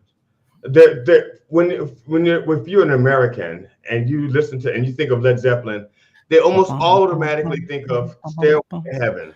Okay, if you compare those lyrics, those trite, trivial, meaningless lyrics, and compare it to almost anything that Crack the Sky has done, Crack the Sky is so much more superior. You're taking it on a merit-based thing where I was just commenting on legendary stuff is based on popularity. It's not based on quality. So, it is. No, I think quality is the number one thing when it comes to legendary. You can't tell me that Matt Rife, who is a legendary comedian, does not have better quality stuff than, let's say, Rodney Dangerfield, who's not quite as known, not quite as popular right now. Right now, but Rodney is a true legend. Not now. He's not. Nobody even listens to him anymore. Everybody listens to Matt Rife and that guy. Rodney clips do very well. I mean, they're still sharing them reels and stuff like that. Rodney on Tonight. Okay, all right, okay. I'll give you that one. Okay, I'm not a huge Led Zeppelin fan, but I'm not a huge Led Zeppelin fan. But I think they've got to be, they're up there, right? It doesn't matter if the lyrics have to be fucking meaningful, but it's classic rock. I'm just defending my. For me, it's always a whole lot of love. Anyway, that's the thing that I think of immediately. I can't get it out of my fucking head. Yeah. Now I've said it. I get it. I just am a fan of what's that place called? Crack the Sky. The Sky. I'm a huge fan of Crack the Sky, and it just bothers me that they are not as popular as. No, I get it. I'm a huge fan of David Wilcox, but I would never say David Wilcox is a legend. I would. If it made you happy, I would say it. David, what's his name? What's his name? Wilcox, yes. Some Cox. He's a legend. Yeah, he is. He's a legend. Legend in his own mind, kind of like me. I'm a legend. I was thinking of doing a music thing because I'm in Manchester, right? There's a lot of stuff going on here. I could talk to musicians. That might be more interesting. Yeah. This is, you gotta, picking a niche is definitely important, because if you start with one thing, and this is why YouTube hates me, is because I refuse to. One day we're talking to authors of nonfiction stuff about politics. Next day we're talking to, thriller writers and stuff like that. A lot of authors, filmmakers. This week we had a guy on who was the filmmaker of a film called Commune. Was made in he did a documentary called Commune, which is a documentary about a 1968 commune that was started by Frank Zappa, Davy Jones of the Monkees and Ray Manzarek of the Doors. They Oh yeah, I see it. Yeah. And you know what? And I remember I started off in a really stupid place. I was asking what took them so long to do the documentary. But it occurred to me last night, because I'm thinking in today's mindset, nobody does anything without thinking this is content and record it now for content. Yeah. So if I'm going to go take a shit, I'm taking the camera with me because this is content, baby. They weren't thinking that in 1968 because there was no content machine to feed. There's a really good. So there's a good Oasis documentary called Supersonic, but the one they followed up with is called Nebworth, and it's about the gig at Nebworth in '96. And the good thing about that is it's about all the stories of fans going to the gig and stuff, but there's no phones. And this is in the '90s still. There's no phones. People are just there, dehydrated, no ability to communicate. Sorry, Siri just started talking to me. And that was probably the last big gig here where you didn't see that. Now when you go, and I'm guilty of it, I'll go to a show and I will film a bit, but I'm not going to sit there with the phone up the whole time. I'll get a little clip, pocket, that's it. But there are people that live stream gigs now. There are people that just the whole time looking through the screen. And I think you lose something. Oh yeah, you do lose something. You aside from the fact that you lose the connection with the actual performance. Yeah, you lose circulation in your arm from just holding the phone like that. Yeah, that in itself should be something that stops you from doing it. They don't know that when they get older, they're not going to be able to use their arms. Point well taken. I've seen people a lot where, especially here in the summertime, where we have all these outdoor concerts, and they are holding their cell phones up at the big screen, not even the stage, so that they could stream a clearer picture of it. It's like, why don't you just sit home and watch it on television? If you're going to watch the big screen over there, what difference is it? Why do you have to be there? To me, it's more uncomfortable being there around all these fucking cockroaches. And I meant to ask John Palumbo when he was on the air of this, and I guess I'll ask him next time to get his actual reaction. They've been doing this for a very long time, and I could ask this of the Stones, anybody that's been around for a long time and is still performing, and your fan base is also aging as well. Are you moved when you see older people? Because that's what happens when you're on stage. You're energetic. But then you see these people who are in their 70s and 80s, 60s, 70s, and 80s, and they're out in the audience and they're like trying to still party like they did back when they first found the band. When I was at Cracker Sky, there was a woman with a walker trying to dance, and I'm like, I don't know if I want to see that. Ian called them soccer hooligans with selfie sticks. Also, get on YouTube, not Twitch, Ian. And second, Twitch is a sex trafficking network, and also so's YouTube. Also, it's football hooligans, isn't it? Yeah. Is the name. I'm wondering what the experience is different on Twitch. Maybe ads or something, because I know YouTube is forcing ads. I didn't even realize this until the other day. If you've got ads turned on Twitch, they'll pop in there every half hour or something. I did not know that. Now there's a thing where they can kind of put the ads on the side and still keep the content going, which is weird. Yeah, I pay for YouTube Premium because I consume so much YouTube. I cannot fucking stand ads. Honestly, some videos are every 2 minutes, and then you get the non-skippable ones. I know it's paying people, but it's really irritating for. I like to click the ads just to charge the people who are paying for those ads. If I click through, right? Yeah. Ian took your advice and now is on YouTube. Ian does exactly as he's told. Wow. Good boy. You control Ian? You are the Ian master? Yeah, he's my gimp. Good day, Ann in California. Hello, Ann, California. Why is she getting up so late? Ann, why did you sleep late today? She was also in the pile with myself and John and Jackie and Swan. Oh. Yeah. We were in the car last night, and I accidentally did an impression of Jackie and the laugh, and it wasn't on purpose. And John thought it was pretty good, but it was just happened. It just came from my gut all of a sudden, and I don't know if I could do it again, so I'm not going to try. I'm getting somebody who I get more podcast pitches from promoters who don't know that I know them. Like they have to give me this letter of intro. People I've been working with for 5 years, publicists who I've been working with for 5 years. They start obviously it's got to be a form letter, right? Because it starts out with "Hi, my name is," and I'm a publicist. Yeah, they've just spammed their email lists. Yeah, that's just the Slim Shady letters. Like, help, my name is.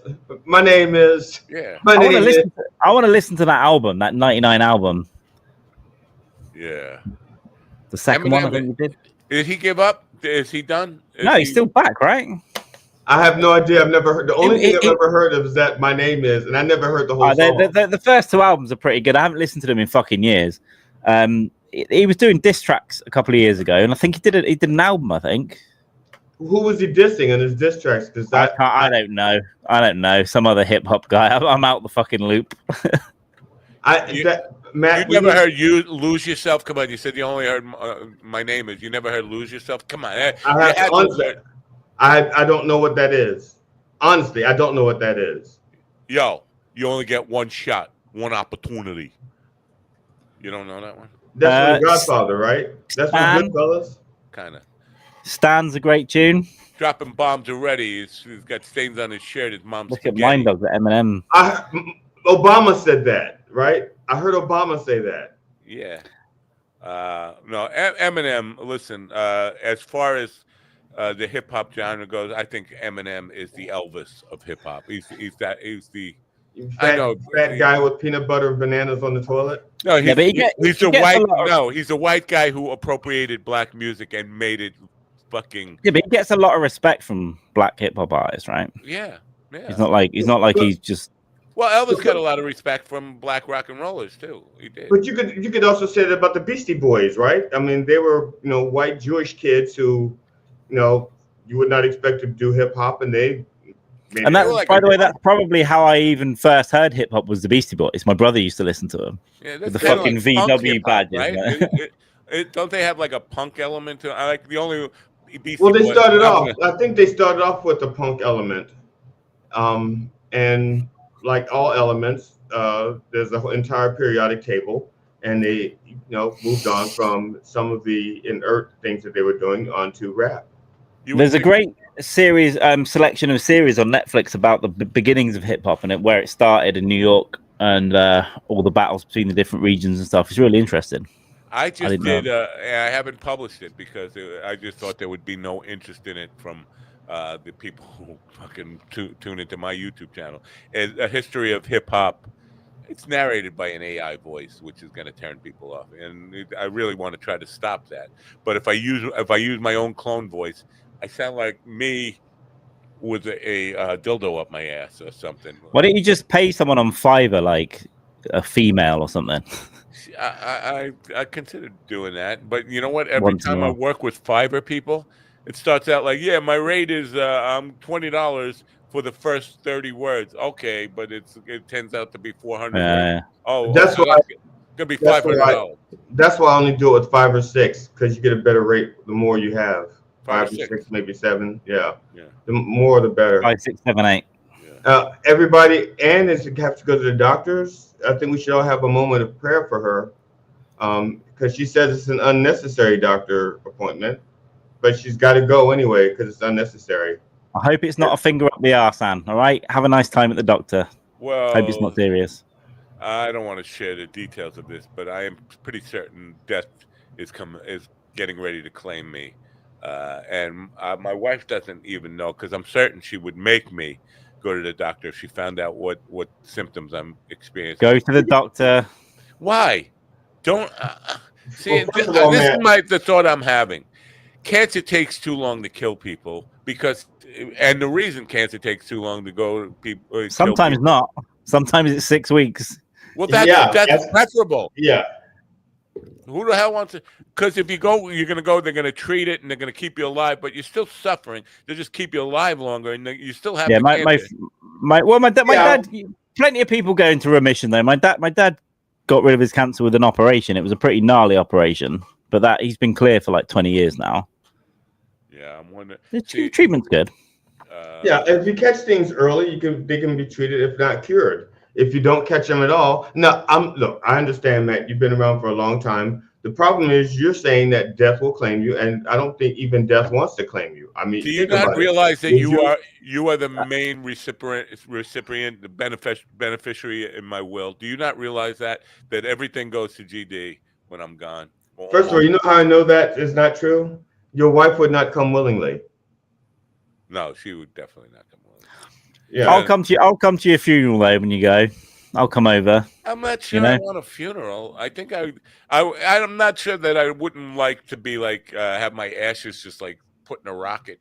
I think the best thing to be done, because of your affinity for the weed, is to have you like a bonfire, cover you with marijuana, and then everyone gets high. And light it. Yeah, and light it. Just put you on a pile of pot, light the pot, and then that way you burn.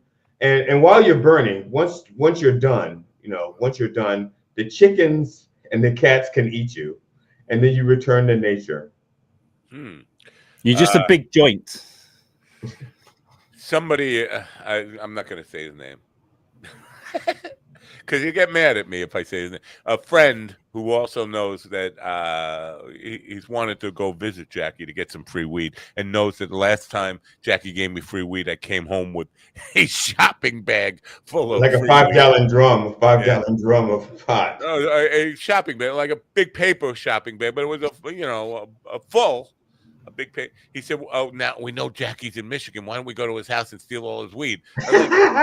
First of all, I wouldn't do that to a friend. But second of all, you have to know this is true. And this is Jackie. If I asked him for all his weed, he would give it to me. He's a fucking generous guy, despite what Howard Stern says everybody's a cheapskate. The only real cheapskate is Stern. Everybody else, the people he labeled as a cheapskate, were really generous people. Jackie, I happen to know, would give you the shirt off his back. He's a very generous guy. So I said, Jackie, I really need weed. Can I take your plan? Go ahead. I got plenty. Are you still smoking much, or are you edibles, or what's the deal? Me? Or yeah. I smoke way too much. Edibles are too expensive. Can be pricey, yeah. Well, kind of, not really. I did have 1,000 milligram left over about 2 weeks ago, and I ate that at late at night. But then I was high for like 3 days again. Here's with the 1,000 milligrams. I went to, because I go to a different dispensary now. Now I'm going to Puspatuk all the time because the weed is very cheap there, but the edibles are still like retail price or whatever. But I saw these edibles in there, and it said 1,000 milligrams. I was like, that's for the whole package, right? And the guy's like, no, that's the each. There's 10 of them in there. They're 1,000 each. Fucking hell. And yeah, and because I gave you like 10 milligrams or 20 milligrams, and you felt like your arms couldn't work or whatever. Yeah. Well, but Cat's ones are better for me. What she was saying, if you get half and half THC and CBD, it's better to have those. Just the THC ones will send you to the fucking moon, especially 1,000 milligrams. Right. So I got those. The 1,000 milligrams, and then I had a Wednesday evening show with Annie Korsen from Seinfeld, and she's a TikTok sensation now. She's 86 years old, and I took it at 3:00 in the afternoon, thinking 8:00 tonight I'll be fine. I just took like half of one of those, thinking it's 1,000 milligrams. It's gonna hit me pretty hard. I took half of, which was 500 milligrams now, and by the time like a half hour before the show, I was like, I don't feel anything. I'm gonna eat the other half. And I ate the other half, and starting the show, and just as the intro music is hitting, all of a sudden I went, whoa.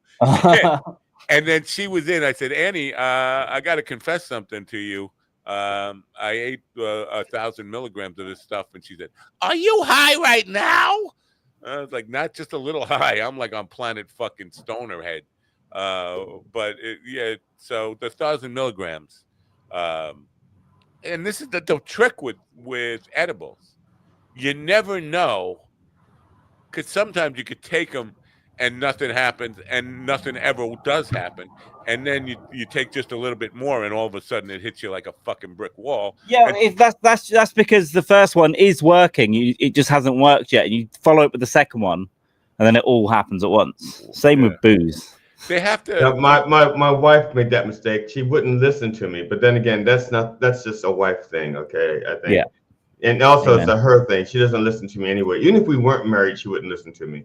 But I gave her an edible, and it's like 20. She's used to like having a drink. Yeah, she's used to having a drink and hitting it like pretty quickly. She knows how alcohol works. She does not know how edibles work.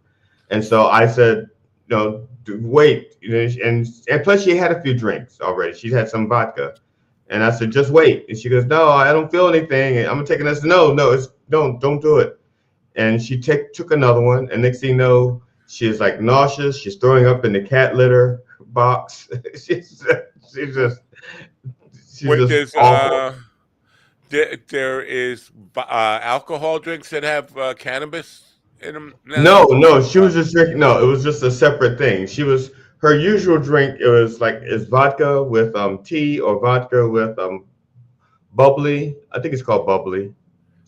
Those little sparkling water things. I'm wondering why nobody has come up with that though now, because it makes sense to have like those Mike's Hard Lemonade or whatever with cannabis in it. And, that just seems like it would make sense. Maybe it's too much. I think it would cost too much, and also who knows what the fuck it would do to your psyche. Yeah, I mean, alcohol's a depressant. Pot is whatever pot is. THC is whatever THC is. I don't know, because you could get the blend where it makes you creative, and you can get the blend where it makes you shit your pants. I don't know. And then how would you decide which blend to put in? Right? Yeah. Chrome tab, Tippy Canna Cafe. I want to show my dispensary here. Not that they're a sponsor, and they should be a sponsor. They should have me there for paint parties and stuff like Tippy that. Canna comedy. Yeah, they should have you. It's not Tippy. It's Teepee. I was calling it Tippy for the longest time. It's Tippy. Okay. I didn't know Teepee was spelled that way, but they have this cafe, and everything they serve there, all the food there are heavy THC infused. So I'm just thinking, like, if it hits you pretty quick there, you're gonna have a place full of stoned out people. Tippy Canna Cafe in Mastic, New York. Yeah, Mastic Beach. Mastic Beach is basically all Poospatuck reservation. See that big canister? That's the one that I get. That's all those on the shelf there, and they always ask you like, which strain do you want? Like, I don't know anything about these strains. I like whatever strains they come up with. I don't. But isn't a song "Strain Brew" coming inside of you or something like that? Yeah, that's right. Whatever. Buchanan menu. Let's look at the menu if we can. It's kind of cut and blend. There's no pictures here. I need pictures. I can't just read. You need to click on items to show you, like it says menu. Coffees and teas. I didn't even know about those. I should try a infused coffee. Right now, that to GD's point about playing rubber band there. Coffee is a heavy stimulant with the speedy aspect. If you take an indica, that's a downer. What will that do with you? What is it? Does it do nothing or does it do both? I think it'll probably do both. What is this, Carl? What English breakfast? Tell me what an English breakfast is. Well, it's just a flavor of tea. All right. it does not taste of sausages, eggs, and sweet beans. All right, GD, this one's for you. Harlem's classic. Oh yeah. Bacon, egg, and cheese. That sounds like a Long Island classic, if you ask me. I'll say if it's a Harlem classic, I would think that it would have. I don't know. I'm not a New Yorker. It gotta have chocolate chips in it. Famous Amos cookies. All right. Well, I should take a trip down to Tippy Canna Cafe today. But again, the weed there, like, if an ounce at a regular dispensary is like $700, $800, whatever it is, at Teepee, it's going to be like $400 tops. And it's the same weed. So why wouldn't anybody go there? I would go there, and I'm not even a weeder. I would go there too. It looks good. And the sales girl looks nice too. I'm going to have to go and bail. All right. But it's a nice hang. Well, you have a wonderful day, and do continue to text me at 2:00 in the morning. No, I'll try not to do any more drunk admin. I did it to a lot of people last night. It's got to stop. It's like a demon just possesses me. Oh, I love it. And that's why Carl does not have my number. All right. All right. Well, farewell, my friend, and don't be a stranger. Farewell. Hang around. Farewell, Italian. Farewell. I see ya. Carl, the man. Yeah, About that. that was a pleasant surprise. Yeah. Well, I'm glad. I was thinking about it, but I didn't want to impose. I was thinking about writing to him last night because I wasn't sure you were going to be here. I don't know why. I just thought like maybe the hotel room didn't have great connection or whatever, or you would be busy pumping semen into Jackie's ass. Okay, I'm sorry. I'm sleepy, but I didn't know I was that sleepy. But okay. At the same time that I was listening to the show, I respond to the governor's site also. But John Beavers texted me a question, and I answered the question, but I answered it on YouTube. So he hasn't gotten my answer yet. What was the question? It was about activities that he and Jackie were doing and wanted to know if I wanted to partake. Uh-oh, are they getting stoned? It's too early in the morning to get stoned. And John no. Jackie wanted to go. Oh, actually, Jackie mentioned it on the show, so I can mention it here. Talk about going to the zoo. Go to the zoo. Take it to the zoo, Rock. Yeah, so they're going to the zoo at noon, and they wanted to know if I was going to go. And I'm exhausted. I'm exhausted from the 10-hour drive yesterday, and the doing the open mic last night. I was up from 6. I was up from actually.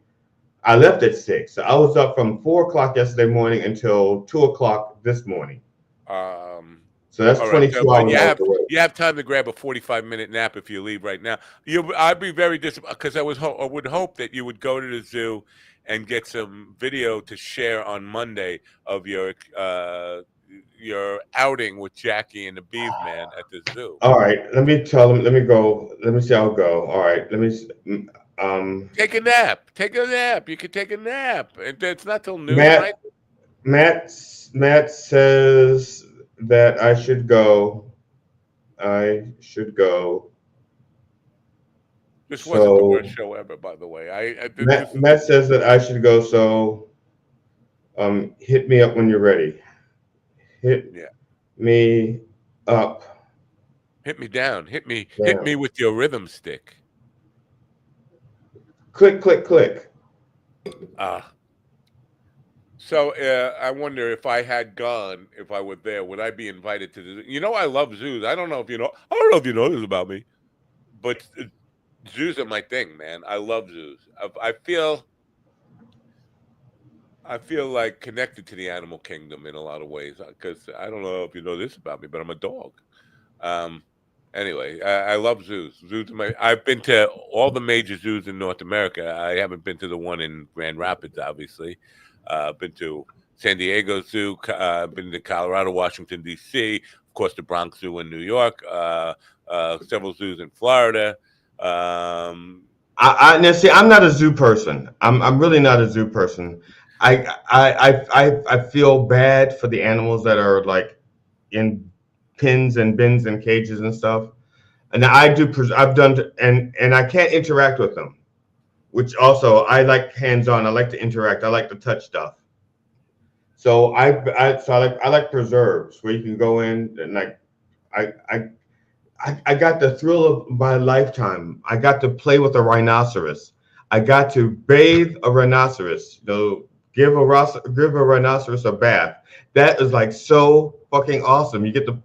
I can't tell you how excited I was when I was playing with the rhinoceros, and they were so fucking gentle. You know. In the zoo, maybe. In the wild, they are not gentle. It wasn't a zoo. It wasn't a zoo, and they are in the wild. They're gentle as well. It's just that they have poor eyesight. Now, I'm not talking about hippopotamus side. I know rhinos. I've seen like when. That's because they have poor eyesight, and their first instinct is to. You live in an area where people are constantly attacking you and cutting off your horns and killing your friends for their horns. You'd be like that too. But in nature, without people around them to mistreat them, they're very beautiful, wonderful, docile animals. Now hippos, I wouldn't trust the hippo as far as I could throw one. They are the number one. They, as far as animals eating people or animals killing people go, they are the number one threat to humanity. After us, we kill more people than any other species, but right after us is the hippo. That's an accurate statement, and it's kind of because we don't get scared when we see people in the wild, right? And But we should be scared. We should be tiger, terrified of people in the wild. yeah, tigers. I get scared of tigers even in the zoo because I'm like, he could jump that fence. He's just behaving because he knows if he does try, he's probably gonna get shot. But I Not think right away. There's no, they're not like there's oh, snipers definitely. in That's this. the thought that goes in my mind. Like he could probably eat at least 3 or 4 of us, but before he Right? gets Yeah, shot. yeah. And even then, the sniper, if it's the wrong sniper, he'll go. He's just having a bad day. Can we just trank him? Wow. Um, I don't know. I think my wife would really love to pet a tiger or a lion. I Uh, have, I have, and I got bit. Bit by a lion or a tiger? I got liger. I got bit by a lion. Uh, It was a cub. It was a lion cub. In all fairness, Still, they could do some they were. My fucking aunt damage. was putting together a parade for something. I can't remember what. I was very young, and they said we need somebody to dress as Tarzan and to hold the lion and be with the lion. And so they couldn't find anybody. And my aunt goes, I know someone who'll do it. And because it wasn't just sitting with the lion, you also had to dress as Tarzan. And so my aunt reached out to me and said, yeah, I'll do it. I'll wear a loincloth and play with a lion. And so they said, well, we need you to get acclimated, need the lion to get acclimated to you. So they brought the lion to my aunt's house. And I met the lion at my aunt's house, and I'm holding the lion. It was a big cub. It wasn't like a small, it was hefty for a cub. And I'm holding it and I'm playing with it and I'm stroking it, and then it bit me. But it didn't just playfully bit me, it bit me and drew blood and started licking my finger. And I had read a documentary that cubs don't know that they're carnivores until they get their first taste of blood. And I'm thinking, oh shit, he's just tasted blood and it's mine. He's gonna be like, oh man, I gotta have some more of that black blood. So they decided at that point that they didn't want the cub to be held by people anymore. I have to send that clip to Megyn Kelly to get her to react. Everybody knows that Tarzan is white. We're going to cause a lot of right-wing outrage with this black Tarzan and black kid Tarzan. Yeah, I was a Ute. I was a very young Ute. Have you ever seen Megyn Kelly like get fucking inflamed over the idea that Santa Claus was black? Well, everybody knows that Santa Claus is. Like, I've seen the clips, and I'm like, you stupid cunt. I'm sorry, I didn't mean to call her stupid. Whatever. I mean, but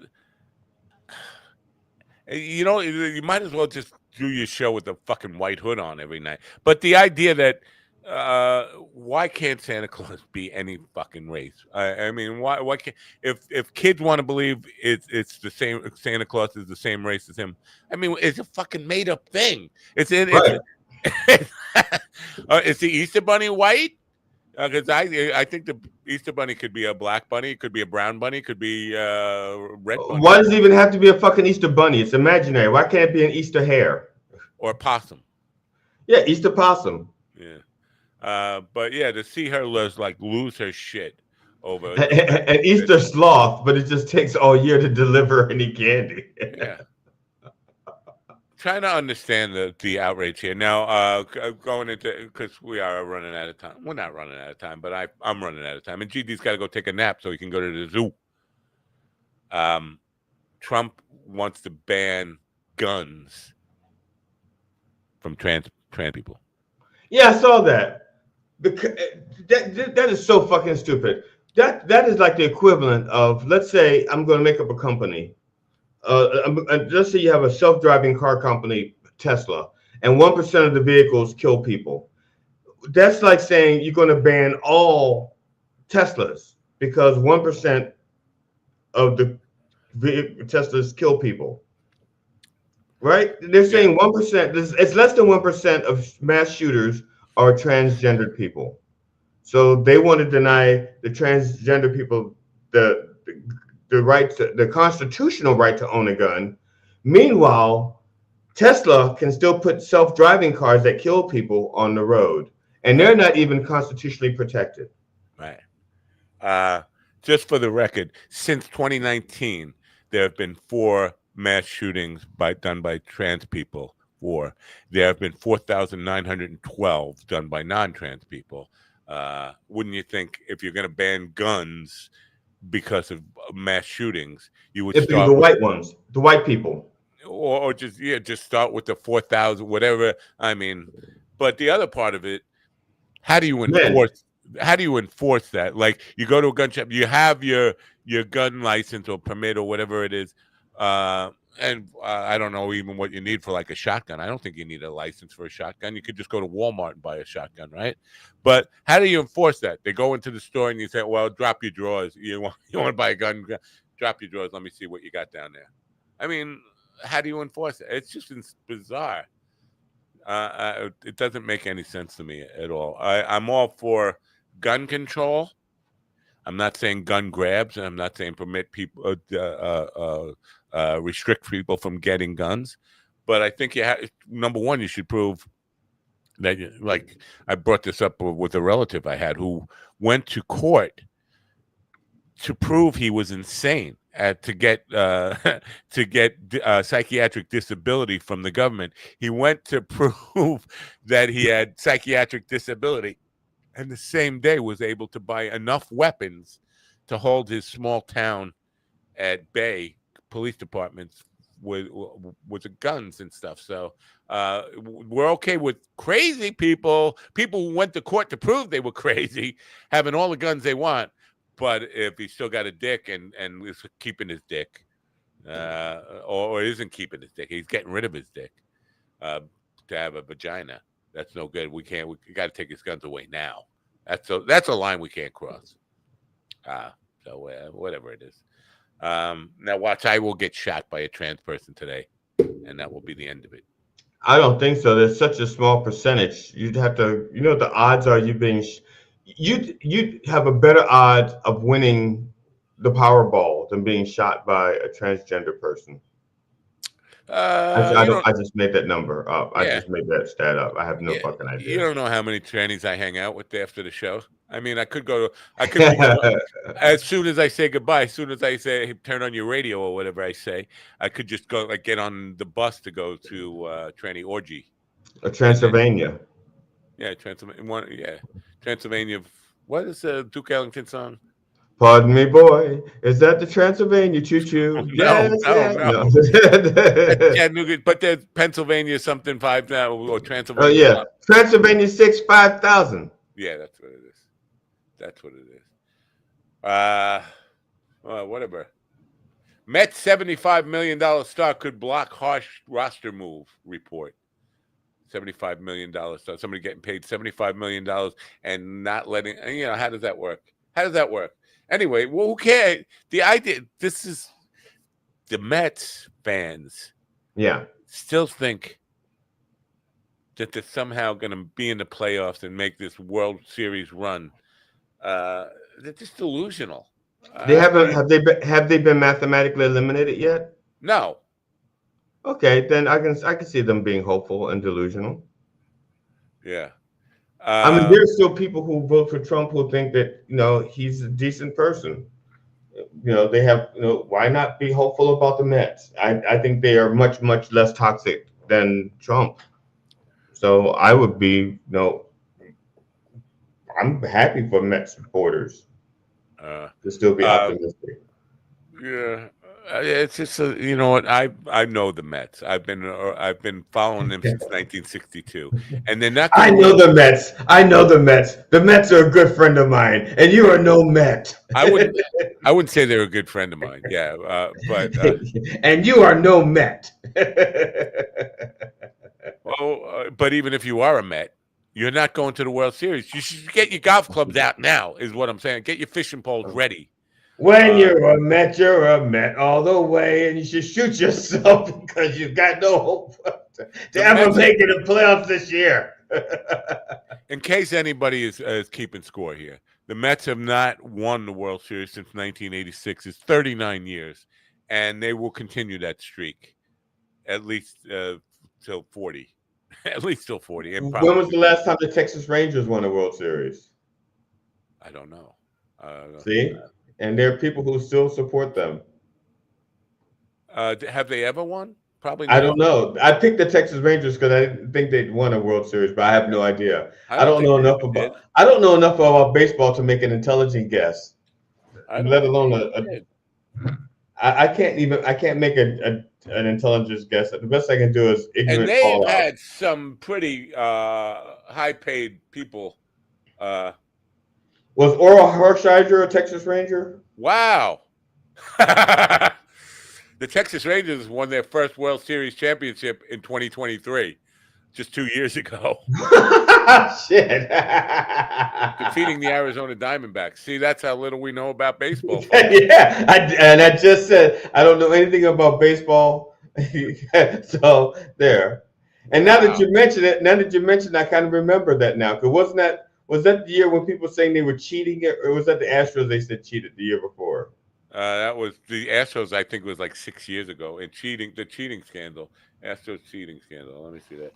I think it was longer than that. Time just flies. Time flies when you're doing morning digital broadcasts every day. It does. Oh, they're still cheating. According to, when I put in Astros cheating, a story from 12 Hours, bizarre Astro. They're juicing the bats now, according to the headlines here. Astros sign stealing scandal was January of 2020, so 5 years ago. So yeah, time flies in baseball. But anyway, but bottom line here is for the Mets people, give up hope. Now, Wednesday night I had Jonathan. I can't remember his last name. This is how Beavers. No. Winters. Oh, Jack, not Jonathan. Jack McMahon, who's a former Marine. You know what? They don't like to be called. He's a Marine vet. But he's written this book. The book is essentially letters to his daughter about what's going on in the world and his position in the world. But I asked him about hope, and he said for America, because he's talking. This is unusual for a guy with recent military experience, rejecting the authoritarian turn that America has taken and seeing what Trump is actually doing here. Right. But I asked him if he had any hope for America regaining its sense of democracy and principles, core values and principles, and he said yes. And basically, the reason he gave was you keep that hope alive, even though you're dying. You keep that hope alive to your last breath, right? And like always hoping. And I'm like, I don't know. For young people, that rings true. You keep that, but when you get to I every day with sincere hope, please end my life today. This ride is just too fucking. It's too traumatic for me. I like things when things were simple. And here's the bottom line of all this stuff. MAGA got into power by painting America as such a terrible place. It needs to be made great again. I loved it the way it was. And I think a lot of the MAGA people, if we talk about 2010, 2012, you were pretty happy then, right? We were having a good time. This is if you talk about the pre-Trump era, I think a lot of those people will admit, yeah, things weren't so bad then. But the way they get into power is by constantly telling people how terrible things are. Things are terrible here. Things are terrible here. And a lot of the stuff that they do to make things terrible. Right. They make things terrible, and they complain about how terrible it is. Yeah. So it's just bizarre that people were bought into that. Like, oh, your world is falling apart because of all these immigrants who are ruining your life. Very few people actually have real world experience with an immigrant ruining their life, unless you talk about Melania Trump ruining your life. Rowboats. Did you see a speech on on AI? Who's speech on AI? Melania Trump gave a speech on AI, and she said, the rowboats are here now. Robots. The rowboats. Okay. She speaks 5 languages. Apparently, English isn't one of them. She was reading robots and said rowboats. The rowboats are here. Listen, if the enemy is coming by rowboat, I think we're safe. Now, segueing into blowing up a boat. That's Venezuelan ship. In international waters. Yeah. Without any. Here's where even the headlines say this: suspected drug traffickers. If you're in international waters and you get blown up without any due process whatsoever, we suspect you and we're just going to kill you. That's called murder in any fucking law on the planet. They're in international waters. They have rights. You can't just say, well, they're suspected drug dealers, or we knew they were drug dealers. But by how? Well, we suspected it, and that's how we knew. You can't just kill 11 people without giving them any. Well, obviously you can. You can just blow them up or whatever, kill them without even finding out if your suspicions are accurate. You could just say, well, we suspect them, so we're going to blow them up. That's called murder. And we're just letting them get away with it. And it's surprising to me how quickly that just gets accepted. And we're going to continue doing that and let all these people. So I would think if I were a fisherman now, I would just find another line of work. I would don't go out fishing, because if they suspect that you've got drugs on your boat, they can kill you and no recourse, no accountability whatsoever. They can just blow you up. Now, on the other hand, what I would do is I would send the boat out, but I would send it out filled with Trump supporters and let them blow up the boat. Wow, there. See, that's good thinking. That's a good thing. We should just kind of just keep loading up boats full of Trump supporters and say, free fishing charter today. And then call up ICE and say, drug smugglers, here's the coordinates. Go get them. Yeah. Of course, getting the guy to drive that boat would be a tough thing. You'd run out of them pretty quick. No, you don't even have to have a person drive it. Self-driving boat. A self-driving boat, like a Tesla boat. Yeah, like a Tesla boat. All right. Oh, what is this? I'm getting all sorts. And besides that, if you're losing, and I think they call this an acceptable loss. If you lose one progressive for every, let's say, 500 Trump supporters, I could live with that. No, I don't have any problem with losing anybody. I think if they know that's going to happen, you're not going to get anybody to drive the boat. Well, you get ones that are terminally ill, and you say, we will give you a $500,000 insurance policy for your family upon your death. I'm there. I am there. I'm the first guy, although I'm pretty bad with driving boats, as some people will attest to, especially the clam. Well, there are no clam diggers left around here, but there was a day when clam diggers, when I was piloting a boat. That's funny, because my stepfather used to call me a clam digger, I think. I think. Like, what is the vernacular? What does that mean?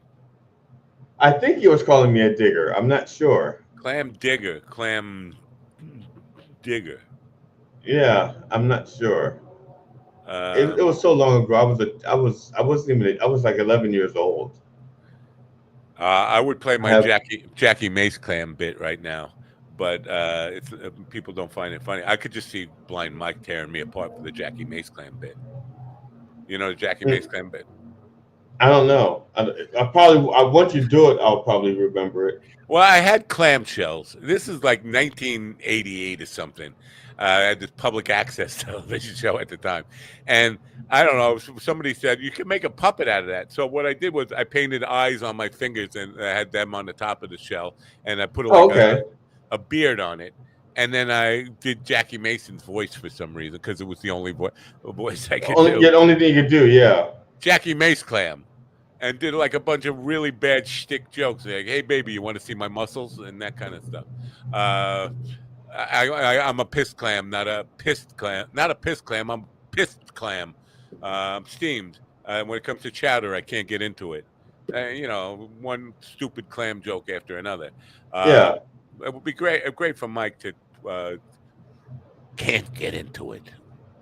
But I think in order for you'd have to turn it into a comedy special, or at least a pod. You'd have to do it on this show, so it's part of a podcast, so that he could rip you for it. Yeah, I, but I don't think he'd do it as I don't think it's a standalone bit. It would make it on his radar.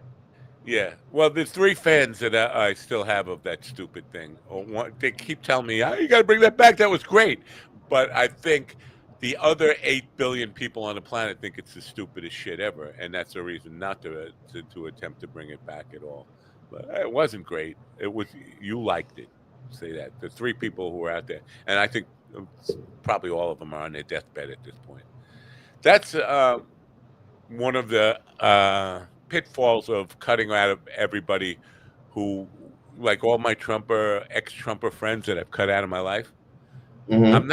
I'm not going to know when they die. Nobody's going to call me and say, "Did you hear so and so died?" And some of them could be relatives and stuff. So I'm not going to know about it. And I would like to know when they die so I could dance. No, On their graves. I wouldn't. I'm not. I was just kidding. I'm not going to dance. I will be sorry. It's not that I hate these people. It's just that I can't have them in my life preaching Nazi propaganda constantly all day long. That's all. That I didn't do it because I hate them or wish them death.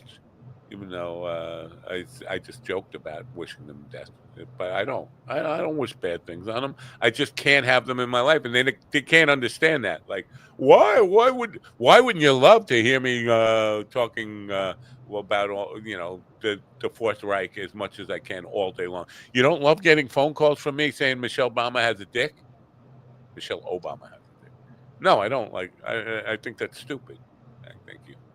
But I got those calls a lot, almost daily from some of those people. Like, yeah, the latest MAGA conspiracy theories, constantly, every day, and having to try to argue with them or talk some sense into them why that can't be true and why that's not true. It got exhausting. So after the election, I knew it was going to get worse because now he's in power, and they're not going to ever. I knew this propaganda, this 24/7. I'll say this about Trump: he understands how the Nazis took over. Oh yeah. Oh yeah. A cough is not. It's not a sarcastic cough. It's a real cough. Smoking too much weed, but he definitely knows because I think everybody in the administration, the reason they were willing to lie all day long and go and make a public announcement of, like, this Caroline Levitt can't let a single talking point go by without running to Twitter and trying to make it sound like Trump has saved the world again. And she's not the only one. Everybody within the administration all day long putting this stuff out there. And one thing I would like Trump is today signing an executive order to rename the Department of Defense to the Department of War to make Pete Hegseth happy because he always wanted to be the Secretary of War rather than the Secretary of Defense. But how about this for an idea? And this, if Trump is listening, and I know he is, he listens to this program every morning. If you really want that Nobel Prize, consider Department of Peace. We used to have that. We used to have a Department of Peace. The Secretary of Peace would go a long way towards getting that Nobel Prize, don't you think? I don't think he cares about the Nobel Peace Prize. I just think he wants some kind of accolade. So if he gets the Nobel War Prize, he'll be happy with it. They're not going to give him. They don't give a Nobel Prize. He doesn't know that. I bet you $100 Trump does not know there's not such a thing as a Nobel War Prize. No, I'm just saying. I'm not betting $100 on anything to do with Trump. Yeah. But I'm willing to bet that he does not know that there's not such a thing as a Nobel War Prize. I mean, I'm saying doesn't know. If somebody said to him, Trump, we don't think you can get your Nobel Peace Prize, but we think we can get your Nobel War Prize, he would go, do it. That's it. He doesn't know. He just in his mind is like, and then he would go on television and say, You probably don't know about this, but I'm going to win the Nobel War Prize for all of my efforts in Ukraine and Israel and Gaza. It's going to be the biggest award ever. Nobody will ever receive an award like I received. So, he doesn't know any fucking better. Yeah. Now you're on the road. You're not. Are you out of touch with the rhythm and blues and the news? Are you out of touch with the news? Are you? I'm out of touch. Like I was going to try to watch some news. Like I got teased. They said, "What did the FBI find when they raided John Bolton's house?" And I'm like, "Okay, I'm waiting." And then I go to the bathroom and I come back, and the story's done. And I don't have I can't record the news here like I can do at home. All right. Are you familiar with what's this guy's name? Schnitt. I know it's Schnitt. What's his first name? It doesn't matter what his first name. The Schnitt tape. Oh, Joseph Schnitt. He's up Schnitt's Creek. The guy from Schnitzing Griggles.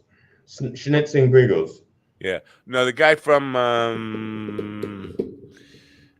I forget the name. He's a debunked right winger who goes out and gets all these hidden video things.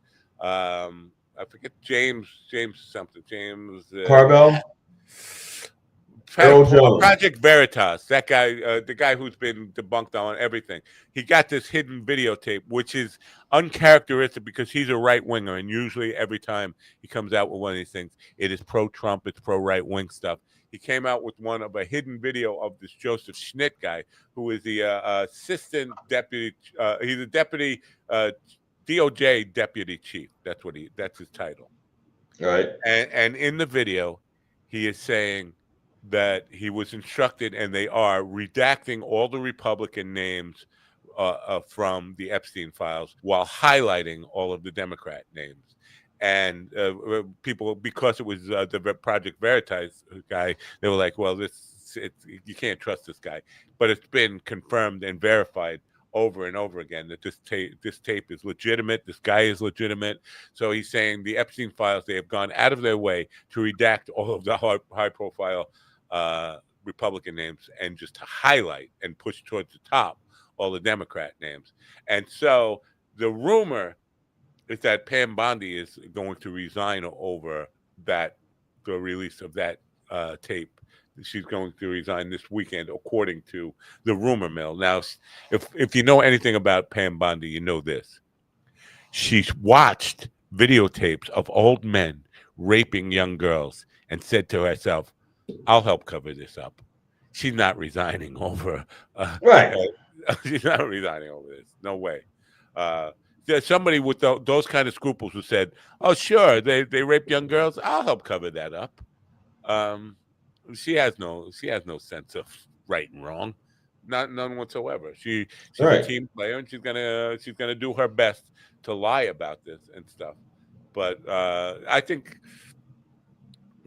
a lot of people now, if the stuff does get released ever, and they see that there's no Republicans in there at all, but just Democrats, I think that verifies that he's right, because we know for a fact Thomas Massey came out and named one of Trump, Jonathan Paulson, I think the guy's name, or Joseph Paulson, a billionaire who is a major Trump financier, is on that list. And where Thomas Massey decided to kind of just let's start with him.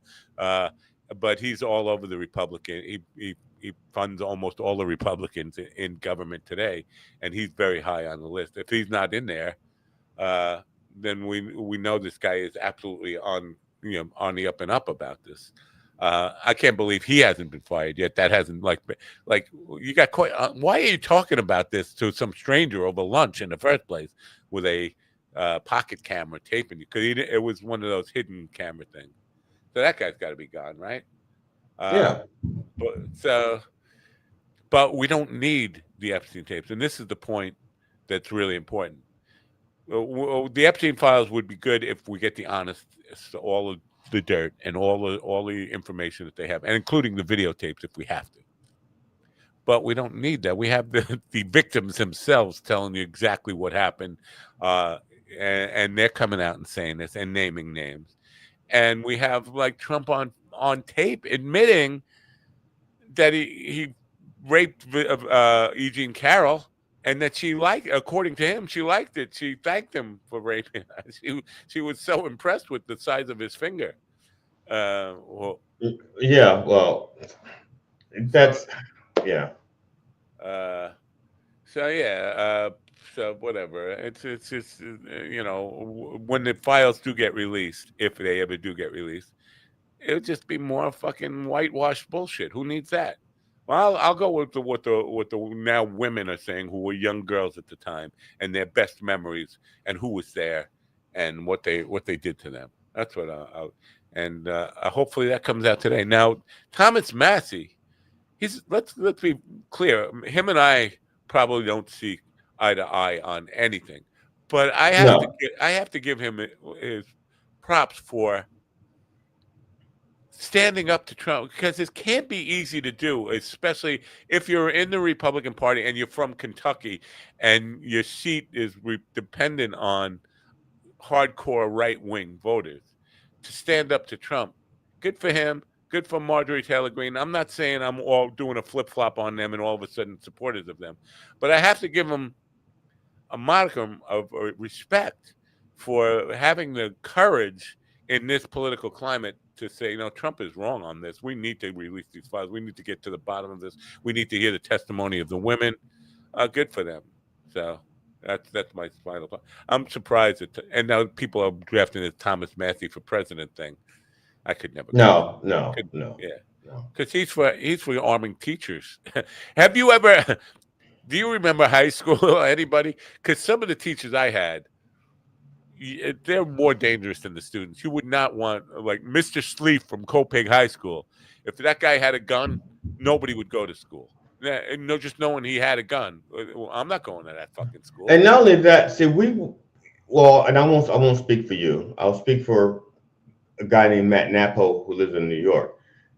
We went to school and there was corporal punishment.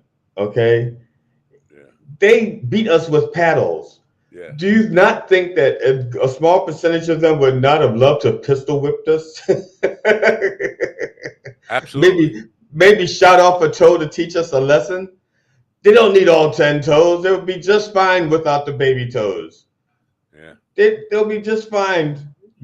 Or take the handle of the gun and crack your knuckle when your handwriting isn't good enough.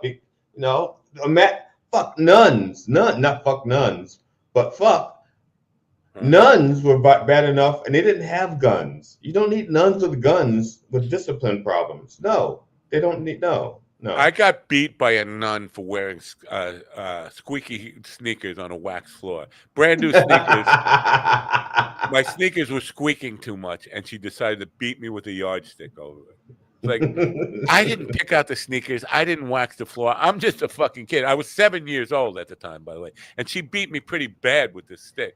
Did she beat your parents also? Because I think they provided the sneakers. My parents had no fucking problem with it. And let's be clear. My mother bought the sneakers. Yeah. Why didn't she take the beating? If she thought if she had no problem with the nun beating me over it, why didn't she say, "Oh, I bought the sneakers. Give me a few shots"? No. I went to bat for if my stepkids did something or got in trouble for something unjustly, I went to bat for them. And if they got in trouble doing something that they learned from me, I took their punishment. I went to bat for them. I stood up for my kids, for the kids. I was not going to let them get in trouble for something that was not their fault. But if it was their fault, I was behind the teacher 100%. It's like, what do you think we should do with the kid? Starve him to death? You got it. My teacher knows best. My father did step up for me one time, and it was interesting to watch. Here's what happened. We were in was that the time you caught him banging a teacher? No, I never caught him banging a teacher. I caught him banging the next door neighbor. I apologize if her daughters will listen. I think one of her daughters listens. That didn't happen. I made that. I was dealing what I thought was what they called PCP in the day. Who the fuck knows? It were powdered drugs that fucked people up pretty big time. I was dealing that in ninth grade before I went to Florida, and we were in a car. And as we were exchanging bags and stuff, the principal, Joe Masserino, assistant principal, stuck his head in the window and said, "Hey guys, what's happening?" And saw us doing the drug deal, and then grabbed the bags and like, well, now we're in big trouble, right? He calls the cops, and he drags me into his office, and he's got the bag sitting there on the table. He calls my father, calls the cops. The cops are coming up to arrest me, and my father's coming up to beat the living shit out of me. And he walks out of his office and leaves me alone with the bags sitting on his desk. I grab the bags. I go over to the window. I dumped them out into the and now the evidence doesn't exist anymore. And my father comes up and he goes, and now he's back in the office, not realizing there's no evidence there. And the cops show up, and the cops are like, "Well, where's the evidence?" And he's looking around his desk, and I'm just there like, the custodian came in and cleaned up. and my father, I hate to cut because in a way, not in a way, in a very real sense, I set him up for it. My father grabbed Joe Masserino by the neck. He said, "You're fucking setting my kid up, trying to get him arrested with no fucking evidence. You're making this shit up." And my father was ready to beat the shit out of him. The cops have to drag my father off him now. And it's like, well, what are you going to do? So I didn't even get suspended over it. I didn't get in any trouble. The guy who ran away, the kid who ran away when the cops came, and he still had a bag in his pocket, he still kept the bag with him as he ran away. The cops finally caught up to him. He had to go. And when he got to court, they said the chemical analysis found less than like 1/1000th of a gram of actual PCP. I didn't cut it. But so he got off with probation. So it was no fucking big deal anyway. But it was a pretty traumatic experience in our lives. But it's just... and Masserino, that from that moment, fucking, he like, "You son of a bitch, you got me good." Well, I didn't tell you to walk out of the office and leave the fucking bag sitting on your desk there. That was a stupid move. If you want to walk out and leave me, you should have at least taken the drugs with you, right? Anyway, so yeah, my dad did stand up for me that one time.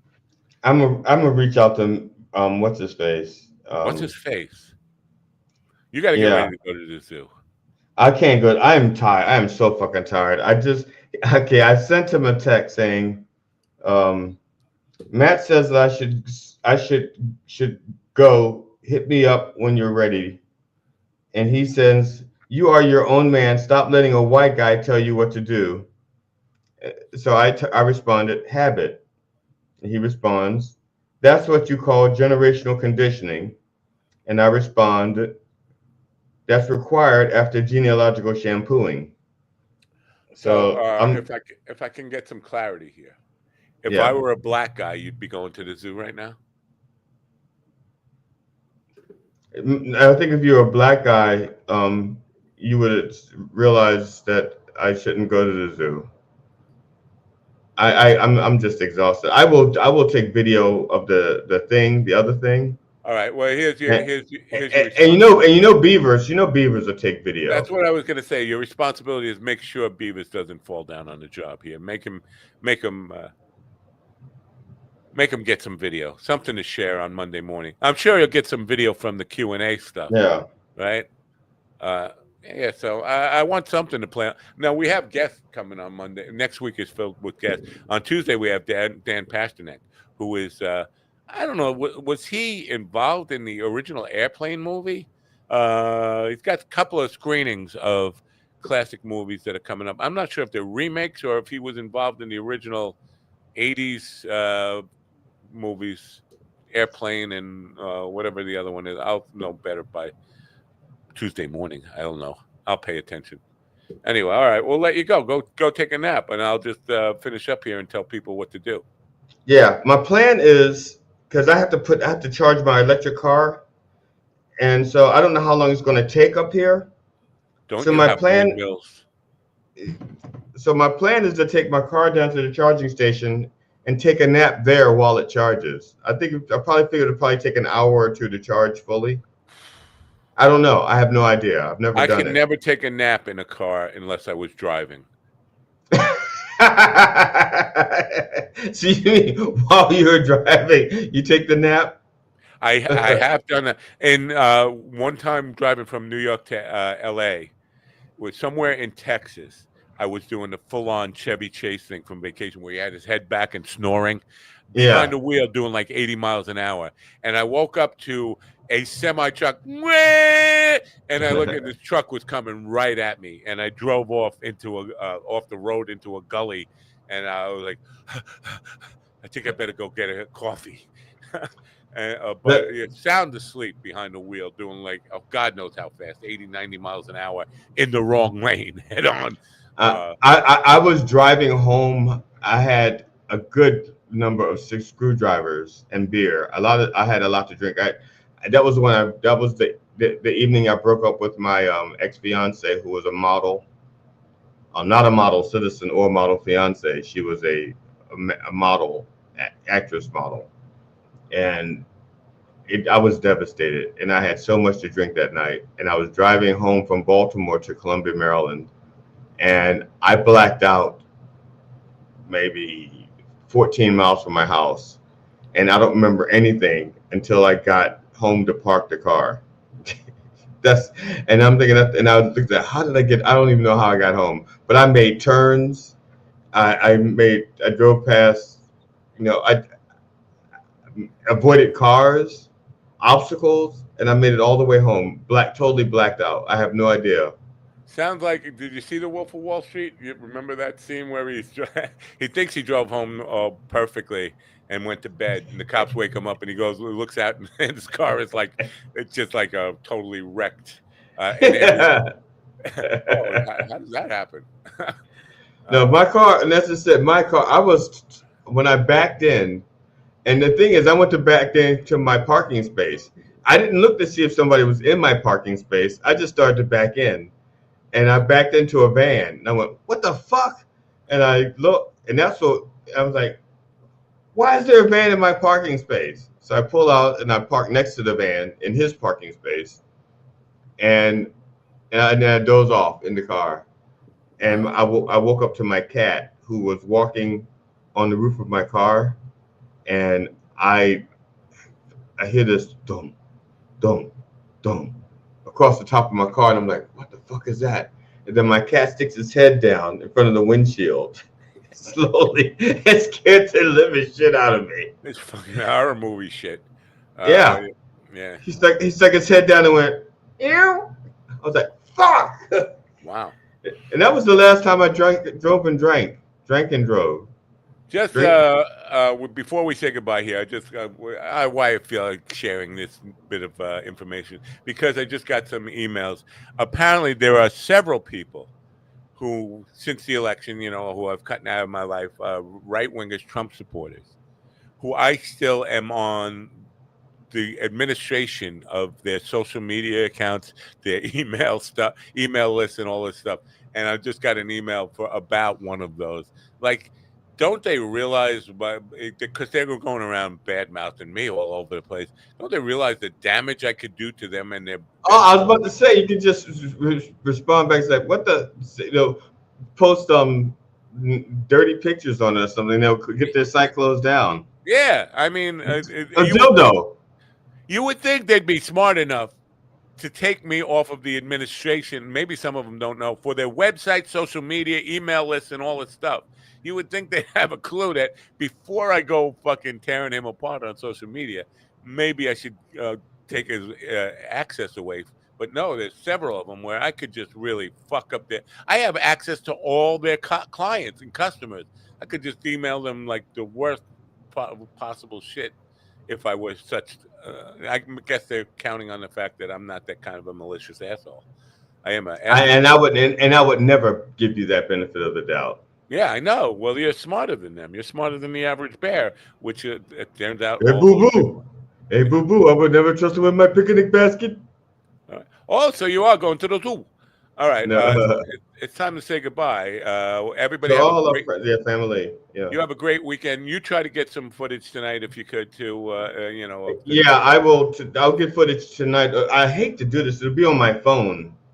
But yeah, maybe I could put it on my. do a Dropbox dump when you're done. Oh, I'm not worried about that. I can put it. I can hook up my phone to my computer and do a direct file transfer. Ah, all right. Fine. Or I can put it on. Or I can put it on a G drive. All right, you got to buy the book. Oh, we had no book. Well, you got to buy ticket. I hope it sells out tonight. That's my biggest concern. Is that the theater is at least packed enough that. Yeah, I don't know what Jackie's appeal is in Grand Rapids, Michigan, but I hope it does well for everybody's sake. Yeah, same here. I was hoping it would do well. I'm a little worried about ticket sales only because if he doesn't do well, I have no fucking chance of doing well. Yeah, that's how I see it. So if you got to buy the tickets. That's how we own this. Go to Grand Rapids tonight, and you got to buy the tickets. Until then, we'll see you Monday morning. And in the meantime, don't forget to turn on your radio. Yeah.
me, listen to me now.